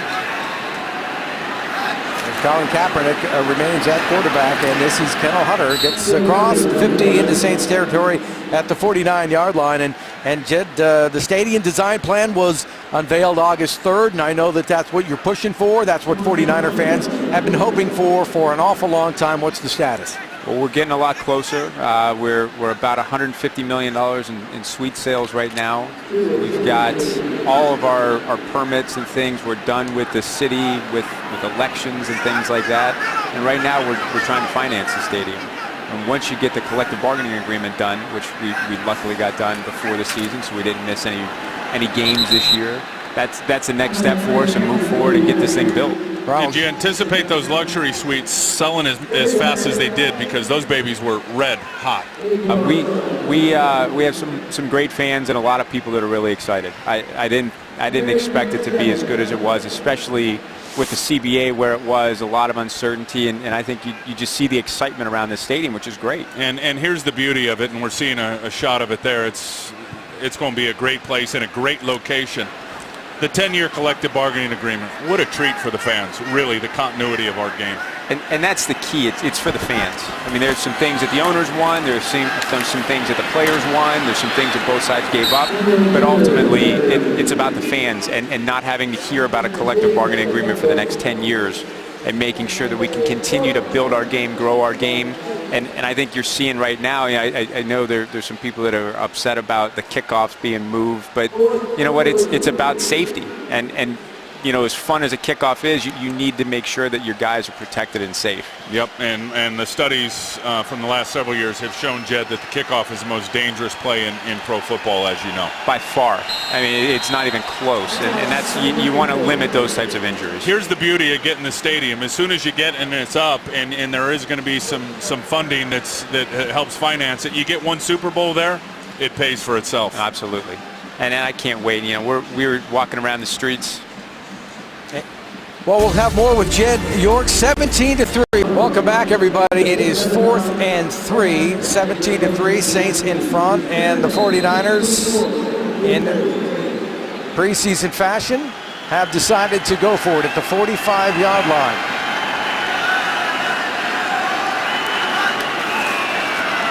Kaepernick to throw, flushed out, and he throws, and it is incomplete. He was looking for Ronald Johnson at the 35-yard line, and a little gamble by Jim Harbaugh does not pay off, and the 49ers, or Saints, are going to have great field position. I like the design of the play, move the pocket, get Colin Kaepernick out on the edge, but he could have outrun this defender. really, and it ends up being a linebacker. If Colin would have just made his mind up, and I know he was trying to find Ronald Johnson past the first down sticks, he could have definitely outran the linebacker and used his legs to pick up the first down. That was Jonathan Casillas putting on the pressure. Jed York in the booth with us. And Jed, let me ask a question I know a lot of Bay Area fans are interested in, and that you guys have spoken with the Raiders and that the National Football League would be interested in a joint effort between the two teams. Where does that talk stand? So the talks have been at a very, very high level. You know, the Raiders are looking at a lot of different options. But what's important is, you know, we're moving forward in Santa Clara. There's a piece in the term sheet that the city of Santa Clara voted on that allows a second team to be a part of it. So if that's what the Raiders choose that they want to do, that it's an option. But we haven't had a really detailed discussions with them. But is the NFL saying, hey, if it's a funding issue, we want two football teams in there? No, they're saying, you know, you're looking at a $1 billion stadium, two teams that are in two of the oldest stadiums. You know, it makes sense to look at it and evaluate it. And that's what we've done. We've looked at it, we've evaluated it, but you have to make sure that it's the right fit for everybody. So your point, by 2015, there's going to be a stadium. There's going to be a stadium. Okay. And that's the bottom line. That's what people want. This is Bell. And Bell, ooh, he nearly broke that one. That was Taylor Mays, who probably saved a touchdown with a nice ankle tackle, a pickup of 8 yards, but it could have been a lot more. Isolation play, fullback on the linebacker, Christic, and he just gets tied up, unable to disengage. Watch 57. Oh, again, now that's actually not his fault. He was trying to force it with his inside shoulder to his help defender. It was either Tremaine Brock or Taylor Mays, the safety. It was a late fill. It was a good job by Christic. There was just no help there. As he filtered it to the right spot, there was no one there to make the tackle. So it'll be third down at 8. Remember, had the penalty prior to the pickup of 8 yards, and Daniel doesn't like what he sees. He calls a timeout. 17-3. 11:06 left to go in the third quarter. Saints on the move. Well, we're going to take another commercial break. We're with Jed York and, of course, Tim Ryan, Kent Coyle on the field. We're back in just a moment. Legendary performance presented by Jack in the Box. Jed, you like this one. 21 years ago, right here in the Superdome, Joe Montana turned in his finest Super Bowl performance, carving up the Broncos for 5 touchdown passes. Montana earned his record 3rd Super Bowl MVP trophy as the Niners routed Denver 55-10, the most points ever scored in a Super Bowl, as they capped off a run of 4 championships in 9 years. And were you here, Jed? I was here. Yeah, so was I. Yeah. Amazing game. It was a great game, and yeah, I mean, just a great cap to an unbelievable run that Bill started, and obviously George picked up the mantle and took it. You remember the opposition hated Niner fans. They called them the wine-sipping 49er fans. You remember that? You know, the reason I bring it up is because I read there's 3 different colors. Your seats are going to be broken down in 3 different colors of red wine. So, I mean, there's a lot of different designs we're looking at. That's certainly one of the things that we'd like to do. There you go. Is that Madu? Huge play by the 49ers. And Rowe is the man to come up with, and that's exactly what San Francisco needed to make happen. I'd like to see who blocked it. He just took it right off of his foot, right at the junction point at about 9.5 yards. On the defense. 5-yard penalty. Replay, 4th down. Well, another pre-snap penalty. It's too bad for Kenny Rowe, the rookie free agent out of Oregon, who made the huge play for the 49ers, negated. Hate to be redundant, Dennis, but they've had 12 practices. And Rowe's the one that blocked it too, right? He blocked it and was able to get the recovery. And I told you at the start of the game, Brad Seeley is going to have a tough job now with all these young players and trying to get the special teams units up to speed on playing a real game. Yeah, well, Kenny Rowe is a guy with the Ducks who had 10 forced fumbles. If he can get to the quarterback often in the preseason and find a nose for the football like he did up north, he stands a chance. You're going to see a lot of that rookie, I think, in the preseason, certainly in this second half. But if there's a guy that you want to get your special teams ready, I don't think there's many better than Brad. There aren't, Jed. You're absolutely right. You're absolutely right. It's a great staff. I mean, you look at Jim's staff, you look at young coaches in the National Football League, the successful ones surround themselves with great coaches. Jimmy has certainly done that, keeping Solari up front, keeping Jimmy Tomsula, bringing in Brad Seeley, Vic Fangio with a great history. I think Jeep Christ is a very good coach. This is a tremendous staff. I'm excited. And, you know, it's going to take a little time. You know, we kind of joked last week in our first practice saying, you know, we play a week from Friday. And today is that game, and you know, it's going to take a little bit of time for Jim to be able to put his signature touch on the team, but we're going to get there. Absolutely. You know, Jim's going to call a vanilla game. I knew it going in, and I suspect he'll do it most of the preseason. Why would he show his hand to anybody? In contrast, Greg Williams just dumped the bucket on you with all of his blitzes in the first half. I don't think he was hiding very much. Conrad Ruland is in the game now, the Stanford tight end. Kaepernick is flushed out, pass is batted away, and they're calling that an incomplete pass.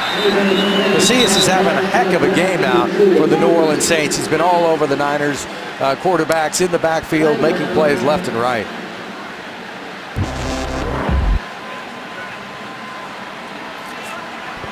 No, but when you bring up the wine drinking and sort of the making fun of 49er fans, you know, it's all right when you have the classiest fans in the NFL. Yeah. You know, that's obviously people needed, at that time, they needed to say something because the Niners were putting up, you know, 13, 14, 15 wins a season. Yeah, I remember when the Niners came into Chicago in the late 80s, and it was a year or two before I got there, and it was bear weather, and it was ice cold, and it was a playoff game, and everybody was, how are the Niners going to put in? Stomped out Chicago. Danny Hampton, Steve McMichael, Richard Dent, those guys, all they do is talk about that game, and they were embarrassed. And that was on their way to the Super Bowl. Pick above 1. There's one guy I think they're going to be counting on. Number one, I think you look at this offensive line, eventually they'll get their best 5 on the field, and I think that's going to be Goodwin at center, and Adam Snyder will filter in somewhere, probably at right guard, Jed. But I think Alex Boone has got a great shot. There he is, 75, to become your swing tackle and to become that guy that really replaces Barry Sims. You get an injury on either side, you can put Alex Boone on the football field and not lose much. And we talk about it all the time, you know, adding a big body guy at the end of the draft in the 6th, 7th round, adding a guy in free agency, and Alex is one of those guys for us. And you develop him and you get him out there, and you're going to see him have a big impact for us. Might not start with the 2 guys we have out there, but you're always going to get Nick somewhere.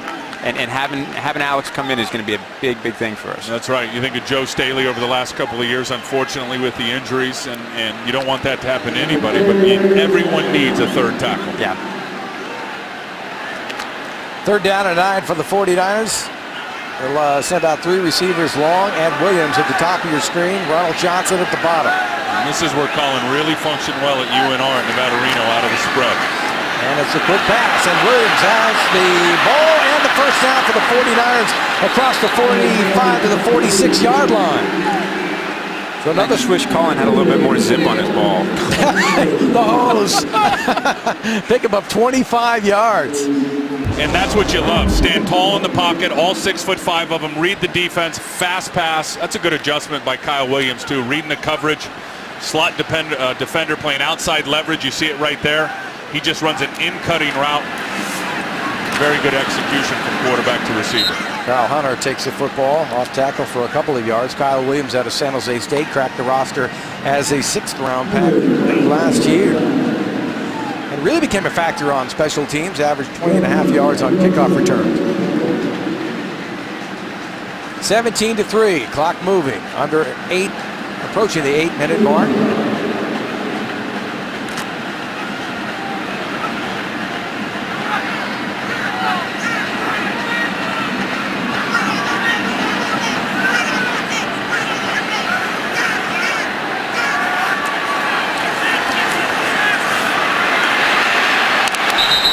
Not much to develop on that play for Kaepernick. He was looking for the screen. Yeah, Dunbar was all over it. He was in rush to cover, which we call snatch blitz, which means he's just reading Xavier Oman. He's reading the running back, and watch Oman here, and then you're going to see 52. He's just going to rush him, and he's rushing to cover. So he recognizes the screen. He's in man coverage on the running back. And if you don't get that guy tripped up, it's hard to make the screen work versus man coverage. And it'll bring up 3rd down and 8. Williams and long at the bottom of your screen. Ronald Johnson at the top. Kaepernick converted his last third down opportunity. And over the middle, and it's long to completion to about the 46. He's short of a first down. Now, in this territory, Jim Harbaugh elected to go for it on his last possession, but now he sends on the punting unit. Pickup of 6 yards, and he needed 8. Yeah, and the right decision at that in this spot on the field. Easily the right decision.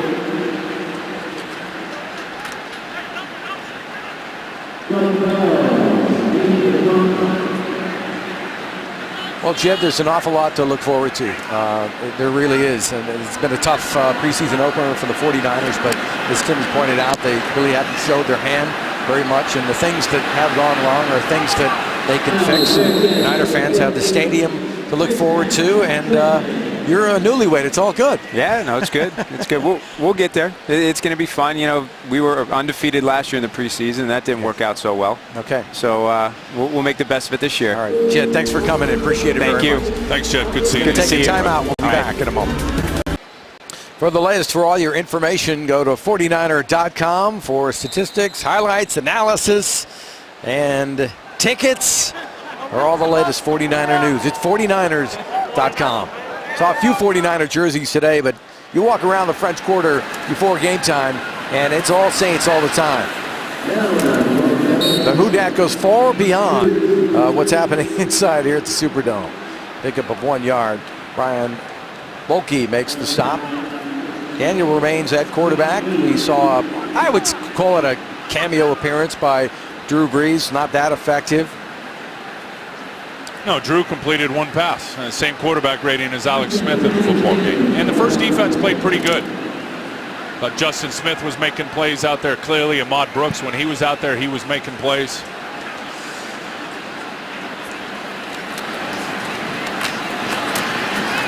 And it's Bell gets away from one man. I don't think his knee ever hit the ground. And he gets up to the 28-yard line. Alvin Smith gets him, but a pickup of 14 yards. Nice job by Joy Bell. He had a stunt on the inside. You just got to wrap there. I mean, we have not seen, and I know this team is loaded with safeties when you look at the 49ers. They are deep from top to bottom when you look at the safety position. Deshaun Goldson, no real play tonight. The safeties, in particular, the second team safeties that have been out here, their tackling has not been very good when they've had to step up into the combat zone, into the run box. Drake Bell, we were talking about his numbers as the challenge flag comes out, because I think that Harbaugh feels that the knee probably hit the ground. That's going to be his argument. Play that the runner was down prior to where we ended up spotting the ball. I don't think so. I think his arm, I think his knee came down on the defender's arm and never touched the ground. So there is a timeout, replay timeout on the field. 5:46 left to go in the third quarter. Yeah, you see here on the replay with Bell, it to me, and Jimmy Harbaugh's challenging it. To me, you watch his right knee; it is not down because Culliver, 29, at the bottom of your screen there. He's going to come in. He's going to make the hit. Been confirmed as ruled. Watch the right knee. The runner's hand did touch the ground, however, not the forearm. 1st and 10, New Orleans. And the hand is not down. The forearm is, and we were all looking at the knee. They go under the booth. They look at everything. Clearly, the knee was on top of the hand of Culliver. And Bell never got his forearm to the ground, so got to hand it to the officials, right? Yeah, that was an impressive call. These guys job at full speed in a split second. Yeah, we can look at it in slow-mo. No, they do a heck of a job. It's hard. Ball to 29-yard line. Roby is in motion. First down for the Saints. Daniel at quarterback, and he throws, and it's complete. Roby went up in the air to get it. Jermaine Brock is the man who brought him down, but that is very close to another first down. Jermaine Brock is a player that has impressed Fangio with his versatility. Pickup of 11 yards and a first down, and it's Bell. Bell getting the load of the work in the Saints backfield, and Smith makes the tackle. Smith now with his 4th tackle. No, he's been active now, and that was a question mark on him. You think of coming out of Missouri, how much spread principles there are in their conference. Those guys are rushing the passer a lot. They're not playing some of the conventional run sets, the closed formations. The question mark a lot of people had on him is how good would he be defending the run? He's been more than solid tonight. Going from the line, dipping into the linebacker position, but even he says he'll line up a lot at defensive end, which is where he is right now. And he comes in on the rush, and they get the ball off, and it's complete for a first down. It was complete to Torrey Humphrey for his second catch. Larry Grant forces him out of bounds, but a pickup of 8 yards and a New Orleans first down. And looks like a busted coverage here up top. You get the jam up there at the corner. I believe that was Brock, and he never gets out to the flat, and they just ran a little pick route, and whether it was him or the backer, somebody busted. Larry Grant couldn't get out there, or Tremaine Brock busted out on the edge. Hard to predict what the coverage was, but clearly a bust. First down, the ball now at midfield. Saints leading 17-3 and moving the ball, and it's complete, and it's Roby with the reception, and C.J. Spillman takes him out of bounds. One thing I would anticipate, Trent Baalke's work is not done, the general manager, Dennis. And you're going to see a lot of quality players come free when they get to that first cut down. And you're going to see a lot of teams, including this one, I believe, that build up the bottom end of their roster with guys that are veterans in this league that have logged a lot of playing time. I think they're going to be available here when we get to that first cut down.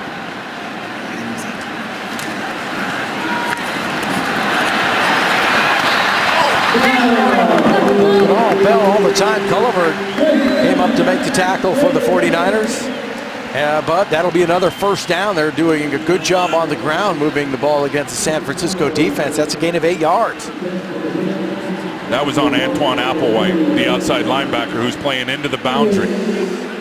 Comes up from San Diego. I think he had 3 sacks last year. Played pretty good for them. He just got hooked at the line of scrimmage by Zach Streif, which gave up the edge.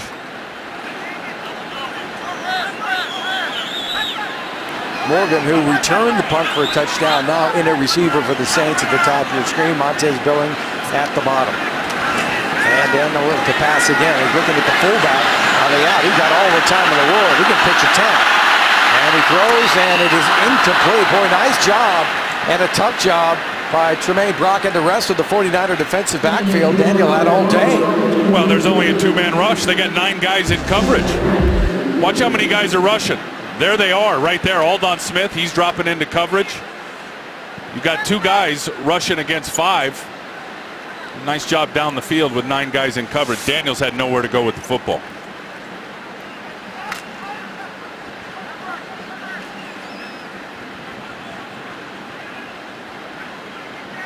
So it'll bring up second down and 10. Fake to Bell and the pass out, and it's complete to about the 29-yard line. Christic made the nice tackle on Humphrey with his 3rd catch, a pickup of 5 yards, so it'll bring up 3rd down and 5.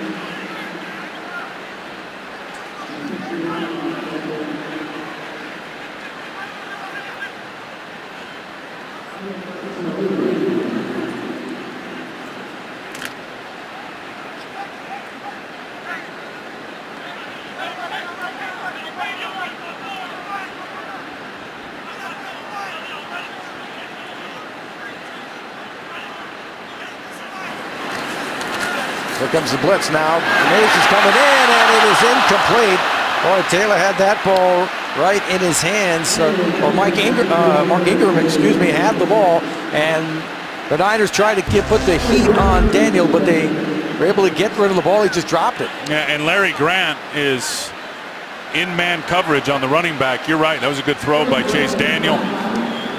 Larry's got to turn and find that ball. And I know he's on his horse and he's trying to catch up and he's trying to play catch up against the running back. But as soon as that running back's eyes get big and he flashes his hands, Larry Grant's got to turn and try to get his hand up and at least affect that throw. 4th down and 5. They're going to go for it. And it's Ingram, the ball carrier. And Ingram is not going to make it. Forced out of bounds. And he needed to get to the 25-yard line. He didn't make it. Much better job by Antoine Applewhite that time. Remember, they got the edge on him earlier. This time they try to block him again and hook him, and he's able to keep outside contain, which allows the Culliver and Christic and the other guys to get in there and get in on the tackle and keep them short of the first down. So, Tim, the 49ers trailing 17-13. What is the largest deficit overcome to win a game in NFL regular season history? That is the Bud Light trivia question. I think it was at this game. I think it was at this football game. You already know the answer. Don't say I think. Do not say I think. Don't do that to me. No, I don't produce. I had nothing to do with that question. You can tell you've been working in television for a while. Lamar, nothing doing as he was hit hard. That was Jolon Dunbar and Johnny Patrick who snapped him up, -1. Kaepernick's getting a lot of work. I mean, you got to be happy about that. The guy's getting a lot of plays. I think, remember I was talking about the veterans and good guys that are going to become available. You will see this team go get a veteran quarterback before the regular season starts, I promise you. Well, there's a lot of inexperience in that position. I mean, after Alex, you got Kaepernick, of course, is a rookie. Masoli's a rookie. And False start, number 69, offense, 5-yard penalty, second down. That's called against Tony Raggi. But you got McLeod Bethel-Thompson, who is also on the roster, and Jeremiah Masoli. So way too much inexperience to go into a regular season. And as you pointed out, they may be looking for one.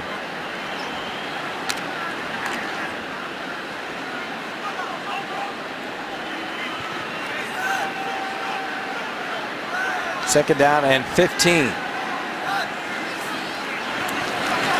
Omar is the ball carrier, and then he's got room this time. He gets up near the 40-yard line. Xavier Oman, the third-year running back.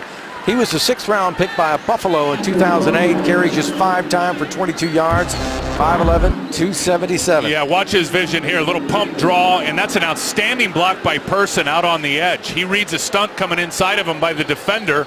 He washes the defender down, and Oman is able to see it and get a really nice gain. I was at Buffalo's training camp when he was there as a rookie. This guy, no question, looks the part. And this time it's Kendall Hunter on first down for the 49ers. Junior Glett makes the tackle for the Saints. Johnny Patrick, one of their draft picks, is down on the field. Looked like he was holding his leg for the New Orleans Saints.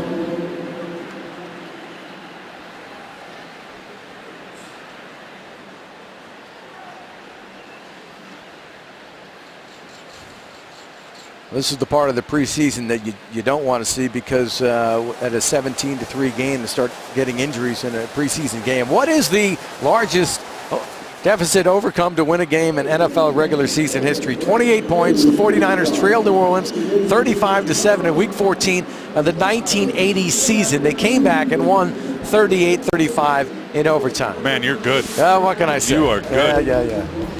This is the game, and it was really coming out party for Joe Montana. Steve DeBerg, I believe, was still there at the time. They were switching in between those two quarterbacks. He might have been gone, but in any case, it's when Montana really, okay, this is the guy. And Ray Wersching. Yeah. Blast from the past. Growing up in the Bay Area, what a time to grow up. And I know so many hard years, and then you got into the 80s, and it's right when I was getting into high school, and my first NFL football game was a 49er game against the Steelers. And just that tradition, that history, that legacy, a lot of fun growing up around the Well, just thinking, you would go to Santa Clara or even Redwood City when I was first covering the 49ers before they had built a new practice facility, and you'd watch these guys, Dwight Clark and Montana. Rice, of course, wasn't there yet. And Ronnie Lott came in '81, which is a Super Bowl season. It was just the Hall of Famers that you saw in the working out at that time was just incredible. 49er fans, what do you think of this year's team and new coach Jim Harbaugh? Got a question or comment for Tim, Kim, or myself posted on the 12th Man message board at CBSSF.com,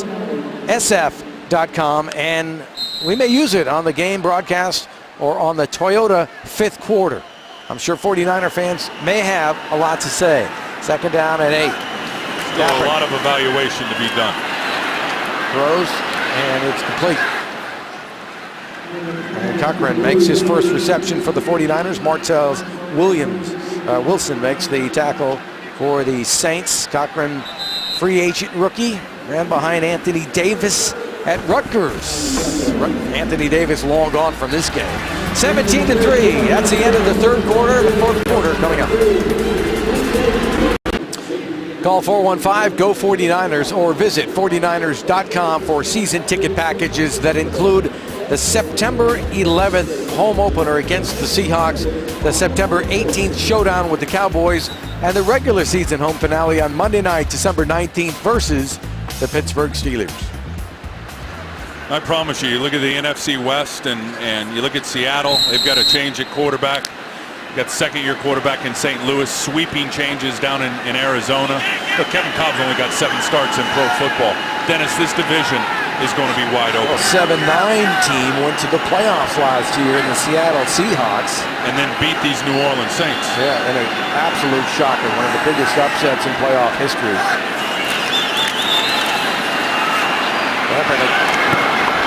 I think that was a missed assignment on one of the Niner receivers. Ronald Johnson was the only guy in the vicinity of that one. Let's go back. Remember Marshawn Lynch? Boof. Watch him drag Jabari Greer. Well, a little stiff on nasty on Tracy Porter. Hasselbeck blocking down the field. And look at the time, 3:20 left in that game. That's the one that did it. Yeah, that was a shock. And the Cal man put it away. That's a great football coach right there in Sean Payton. And a terrific person, too, now.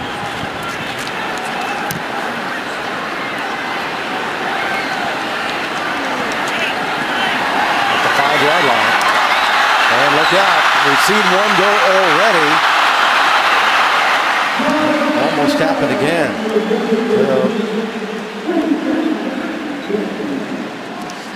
Jurovich is the man who saves the day. On Sunday, make sure to tune in to CBS 5 following the PGA Championship from the Atlanta Athletic Club in Georgia. Our Barracuda Par 5 post-game show Sunday at 4 p.m. And we really had anticipated Tiger Woods to be in the hunt. 49-yard punt. But Tiger wasn't to be. 17-3, 14:43 left to go in this football game. Daniel remains at quarterback. As Joy Bell getting a big workout for the Saints now, both on special teams as he returned that nice punt and is carrying the football. C.J. Spillman makes the tackle for San Francisco.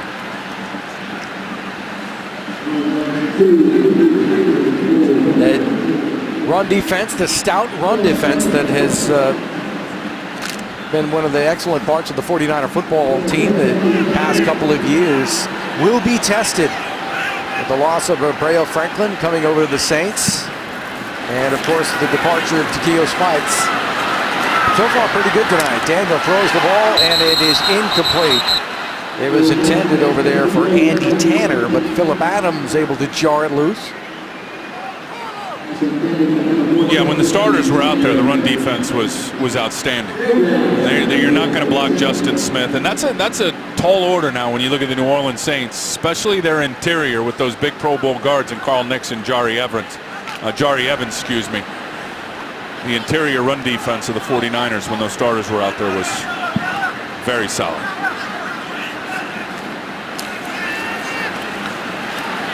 And the throws and looking for Billings. He overthrew him.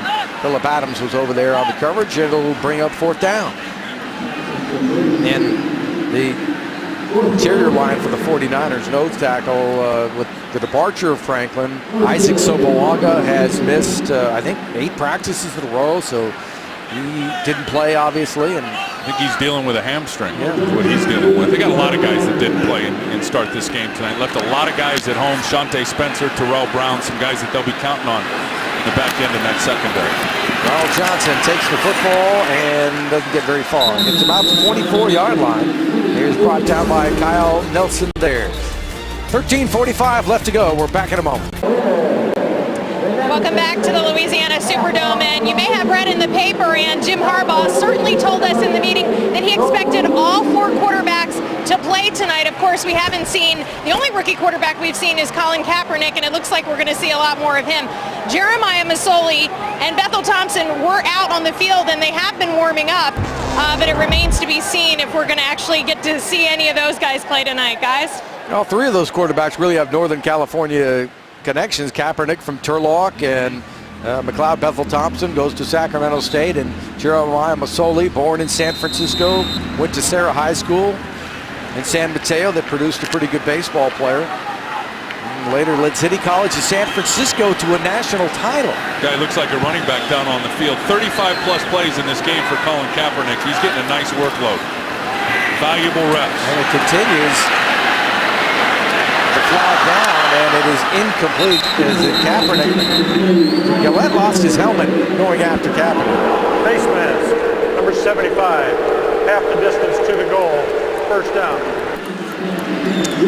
Yeah, Alex Boone just gets his hand in the grill of Gillette, as you said. That ball's late, though, coming out for Colin Kaepernick. And in this Sunday afternoon league, you got to get to your back step. You got to hitch right here, step up, and fire the football.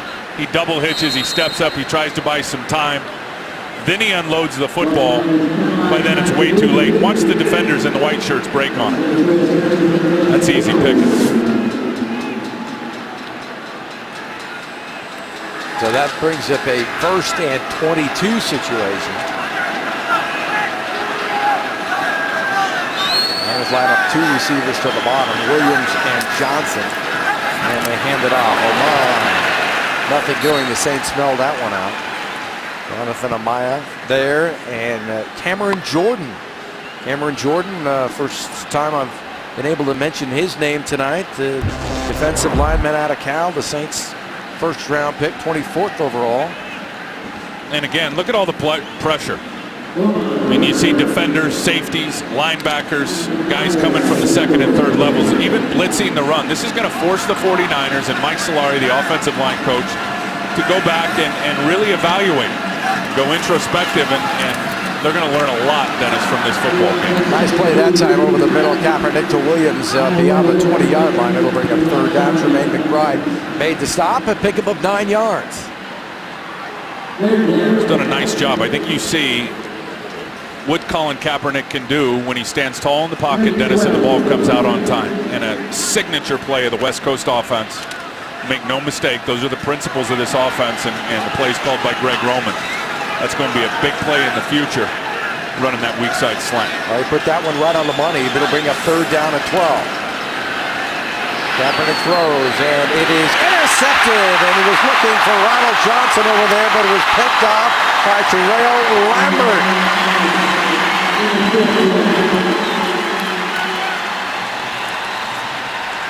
I don't know if Lambert's thinking a little payback there. He broke in with the 49ers as an undrafted free agent in 2009 out of Notre Dame.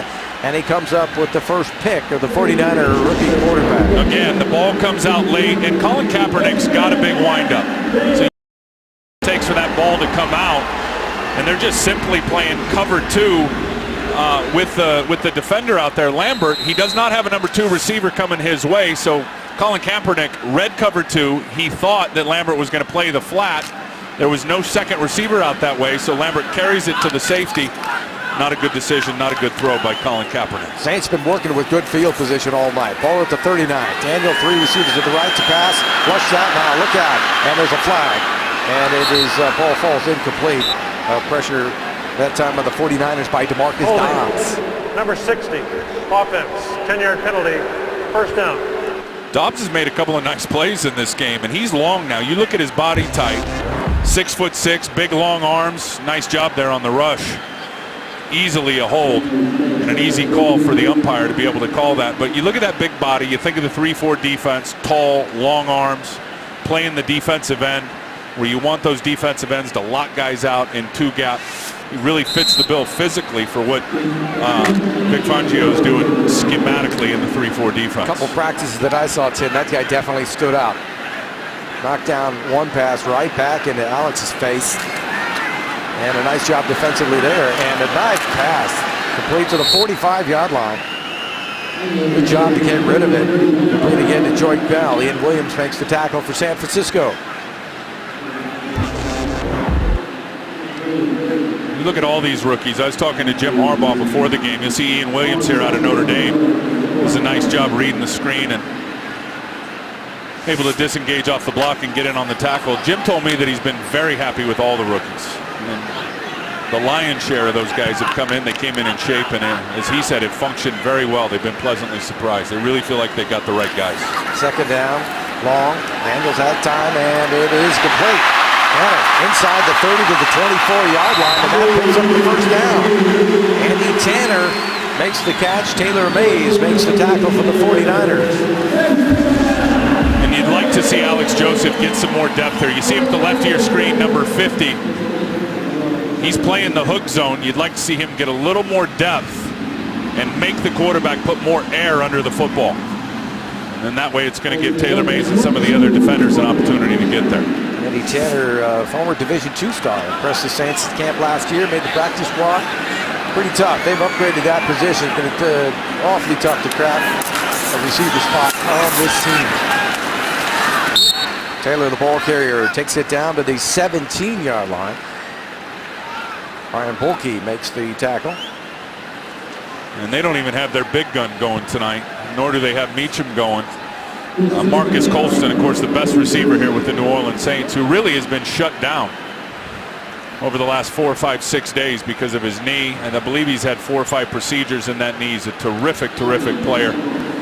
We'll be real cautious with him, I think, till the regular season. Run over the 1,000-yard mark in 5 of his 6 years in the league. They really lacked a deep threat last year, and injuries were part of the reason. And Meacham wasn't healthy because he's got heat, as does Devery Henderson. Here's Humphrey with the ball. He gets the first down out of the 10-yard line. Taylor Mays makes the stop along with Culliver. Pickup of 8 yards, so that will move the chains.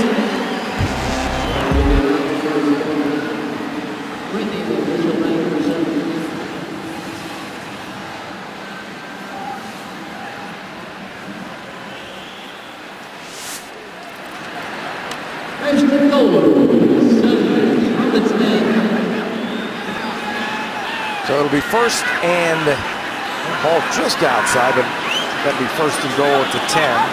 Bell comes out of the backfield. And it's complete. At the 5, Phillip Adams there on the coverage. Smith also helped bring him down. Another catch for Courtney Roby. Puts the ball at the 5, a pickup of 6.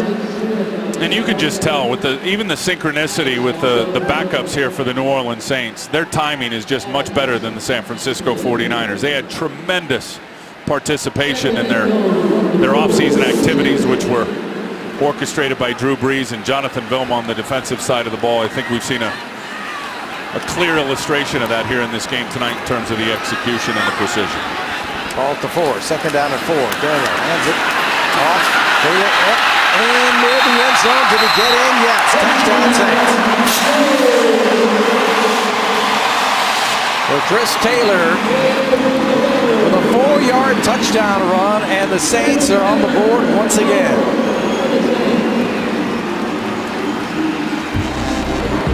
Watch the front side. Guys just get pushed. It's actually pretty good pressure from the backside. You had the defensive end on the bottom of the screen just rushing up the field, which opens up the natural crease for the New Orleans Saints. Good push there by the left side of the offensive line.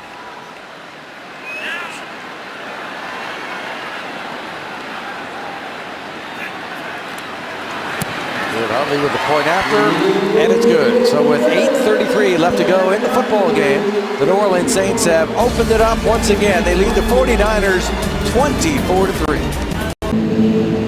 Welcome back. 6 plays, 38 yards, time of 3:33, and then culminating with a Taylor 4-yard touchdown run. And the result is a 24-3 New Orleans Saints lead.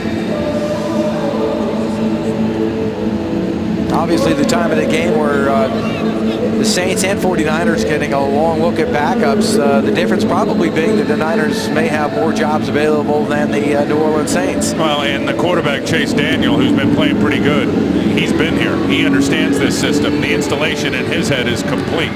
Certainly can't say that for Colin Kaepernick. And Hunter this time is going to bring it out. Pass to 10 to the 15 to the 17-yard line. Now, the gamble so far for Hunter hasn't worked. Taking the ball 7 yards deep in the end zone. 8:29 left to go. A quarterback change possibly. The play of the game, presented by the Taiwan Tourism Bureau. And our Taiwanese player of the game, check him out. He's going to go all the way. The play of the game, and that was Joseph Morgan out of Little Walsh University. 78 yards to Pater on the punt return. That'll give him a great leg up on making the football team. Indeed it will. Free agent rookie has to make an impression, and he did with that one. Kaepernick does remain at quarterback for the 49ers. We thought there might be a possibility of seeing Mazzoli, and it did not materialize, at least hasn't yet. And this is the kid from San Jose State. Jurevich across the 30 to the 34-yard line. Nice movement by the 49ers. Second-year receiver Dwight Roberson makes the tackle for the Saints. Nice job by Jurevich, just reading the coverage. See the often soft coverage, that big cushion? He's just going to simply run a stop route. As soon as he looks and sees that corner get into his back pedal, that cues him, Dennis. Put the brakes on. He and Kaepernick on the same page. That's what Colin can do when the ball comes out on time and he's decisive. 17-yard gain, and Kaepernick will slide to the 39-yard line. We've seen visions, we've seen flashes. It hasn't been pretty. He's made a couple of big plays with his legs. He's thrown some bad balls. He's thrown some good balls. You look at his numbers right there, and frankly, that's about what I expected. Saw him at the Senior Bowl, covered him at the Senior Bowl. This league is a tough nut to crack. That time he didn't get to snap. Oman saves the day by falling on the ball, but a big loss for the 49ers. Well, in a meeting with Jim Harbaugh a couple of days ago, I asked the coach, would you be comfortable with Kaepernick being your #2 quarterback to begin the season? Absolutely. I'd be comfortable with him at #1. So, and I said, is it wide open? He said, yes. Now, we know that Alex Smith, and that's what he wants, is Alex Smith to be the guy. But Jimmy is a foxhole team guy. He is not going to hang any one of his guys out to dry, no matter, whatever context it in. He's just not going to do it. I think for the 49er fans, for the media, some of the things we could expect out of Jim Harbaugh with his narrow focus, and rightly so. I mean, he's got a big mission on his hands, and getting this team back to winning football is you're going to see a lot of Belichickian type behavior pattern, if you know what I'm saying. Yes, I do. Everything is going to be close to the best. It's going to be tough to get information out of Jim Harbaugh. You bet. 12-yard pickup, but it falls short of the first down. And I think his brother, John, of course, the head coach at Baltimore, is going to end up, and probably already has been, a very good sounding board for him. Well, and his father, Jack, who was a great football coach in his own right, but now is the first father to have 2 sons as head coaches in the National Football League. Incredible. Neutral zone infraction, number 96 defense. 5-yard penalty, results, first down, San Francisco. Well, they got a break. Alex Brown called for the infraction, and the 49ers will bring the offense back on the field. That is going to drive a head coach crazy. Let me tell you this, though. I think we showed their schedule earlier, and you compare that with some of the other teams in the NFC West, in particular the St. Louis Rams, and I know they play the same opponents in terms of the AFC North and the NFC East. The first half of the schedule for the 49ers versus what St. Louis has got, they got a great opportunity to go win some games and be ahead of that race once they get into division play down the stretch. Xavier Oman to the 50-yard line, and Jermaine McBride made the stop, pick up a 5 yards, second down and 5. But of course, we'll look at the schedule, and Jim, you've already made the point. This is not a great division. 7-9 team won it, and Niners were 6-10. They really could have been a lot better had a couple close games gone their way. But Seattle, Dallas, Cincinnati. Schedule makers have not been kind to San Francisco with all those East Coast games. You're going to see 5 games in the Eastern time zone this year on the road for the San Francisco 49ers. Kaepernick picks up 6 yards. I think one deceiving statistic, though, Tim, is the strength of schedule. When you look at the strength of schedule, there's so much parity today in the National Football League that you can't look at strengths of the schedule and make a determination one way or the other. Yeah, I agree with that. Kaepernick throws, and he's picked off again. Never saw him. Nate Bussey is the man who picks it off, and he gets to the 37-yard line. Dennis, he never saw Bussey. Never saw him. And he'll go back and he'll learn from this. That's a guy who usually makes a living on special teams. Not tonight. The power performer of the game, presented by SunPower. A lot of sun power in this, or solar or something, but that was David Akers from 59 yards out. That is the reason that they signed him. Joe Nedney, of course, decided to retire. Nedney was all about accuracy, and Akers has the accuracy and a little bit of length. And you saw it right there. Sean Canfield now in at quarterback for the New Orleans Saints. And Canfield, a 7th round pick out of Oregon State in last year's draft. Spent most of his rookie season on the practice squad. Put up some pretty strong numbers with the Beavers, 38 touchdowns, 5,970 yards. Now, Oregon State does put out good quarterbacks, good college quarterbacks. You look at Canfield, Matt Moore who was in Carolina. He's bounced around the league a little bit. Derek Anderson, who's now back in with Chudzinski in Carolina and State. And how they develop those quarterbacks are pretty impressive. Canfield on the rollout, left-hander throws, and it is incomplete. He was looking for Morgan on the near sideline at the 46-yard line. Corey Helms, Curtis Taylor, Phillip Adams all over there in coverage for San Francisco. Let's go move the pocket here. He's able to break contain. This ball should have been caught. Adams slipped a little bit trying to make his break. It was a good throw by Canfield. Well, Joe Morgan has done just about everything right tonight, except that. He has made an impression on the Saints, and that was an opportunity missed. And I think if you're a guy trying to make the team, those are plays you're going to have to make. Punt return is great. You're going to have to do a little bit more. See if old Dobbs can get some pressure here on the edge. Delay a game, offense, 5-yard penalty, 3rd down. Big DeMarcus Dobbs, he's a big guy. He's have some big players, and he's certainly one of them. He's been the most impressive, at least in my mind, in watching the backup defensive linemen that are going to battle to make this football team. I mean, you got a 3-4 defense, you're typically going to keep 6, maybe 7 defensive linemen up on the active roster. 6'6", 275. But he can move. Canfield rolling out again, looking, and throws, and he's got Joe Morgan, who took a lick from Anthony West, who's now in the game, but Morgan held onto the football, and a nice job by Canfield to buy time and get the receiver. Make something out of nothing. Canfield looking down the field now. He's able to break contain. Typically, quarterbacks get that far outside the numbers to the sideline, they're going to toss it out of bounds. He keeps it alive over Adams' head and makes a terrific throw to Morgan. So that's a gain of 21 yards, and once again, good field position for the Saints. They've been working from that position all game long. Dobbs again. Dobbs makes the stop for the 49ers on Taylor. Dobbs is if you ever saw the movie Blindside, Tim, but it's a similar story to that. He is massive now. And then that's the lockout I was talking about. Look at him able to lock out and keep his outside arm free and then disengage and get in on the tackle. He's played well here tonight. He had a tough childhood, taken in by a family, learned to play football, then went to Georgia, and he made the Dean's List, and that's the Britt family that really helped him out. And I talked to him the other day. He said he'd be nowhere without that family. And here he goes again. Meredith makes the tackle.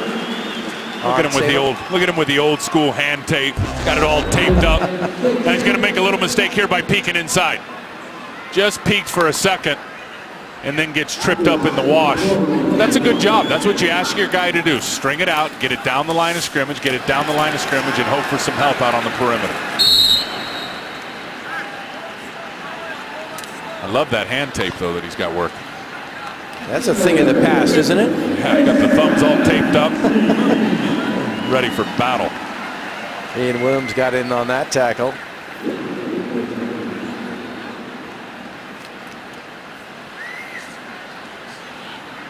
Pickup of 5 yards. And a first down. And we'll approach the 2-minute warning here in the Louisiana Superdome. The Saints in charge 24-3 and moving the chains. Don't forget to tune in to Game Day this Sunday night. Special guest Chris Mullen on CBS 5, 11:30. And Chris Mullen, congratulations to him and Tara Vanderveer, local basketball heroes enshrined into the Basketball Hall of Fame. The mad lefty. Indeed. Taylor across the 25, inside the 25 to the 23-yard line. Curtis Taylor makes the tackle for San Francisco as we're winding down the 49ers preseason opener. One that the Niners, young players, young roster, and a brand new coaching staff getting a great deal of experience. And they're going to go back and look at the tape. And as Tim pointed out, a lot of things they'll have to fix, but that are fixable. There's Dobbs again. It's going to be hard keeping that guy off the active roster. Looking at that body, looking at those skill sets, and looking at the production in this football game. And that's not just here. I mean, if you see him at practice, he's a force in practice, too. And here's the deal. You try to hide rookies like that on the practice squad, it doesn't work. They get pillaged right away, and they get put on an active roster somewhere else. Many times, even if you don't plan on playing the young guys, you got to get them on the active roster, keep them on the active roster, and make them inactive on game day. But he's playing so good. He looks to me like he's going to be an activated player on this defensive line. You know, here, good one that I'm in the meeting with Jim, and I said, give me a couple players that have stood out in your mind. And he starts to tip me off, and he says, you know, I'm really don't want to go there because for the exact reason that you said. He doesn't want to throw names out there that he felt other teams might think they're interested in, but I know in his head DeMarcus Dobbs was one of them. Jimmy's not going to show his hand now. And, No. and you know what? What did you call him, a fox in the, what was that? Most coaches are secretive and they're superstitious. Most of them. Some aren't, especially ones that have had great success and feel like letting it go, but well, he's most are. He's definitely secretive. All right, Sean Canfield will put a stamp on this one, and we'll send it in the preseason history banks, as not a good memory it will be down the line for the 49ers, but it will be something they will be able to learn from and fix, hopefully. They still got 3 more preseason games to do it, and you can't be totally surprised by the developments tonight with a young team with a new coaching staff, not a lot of time to work.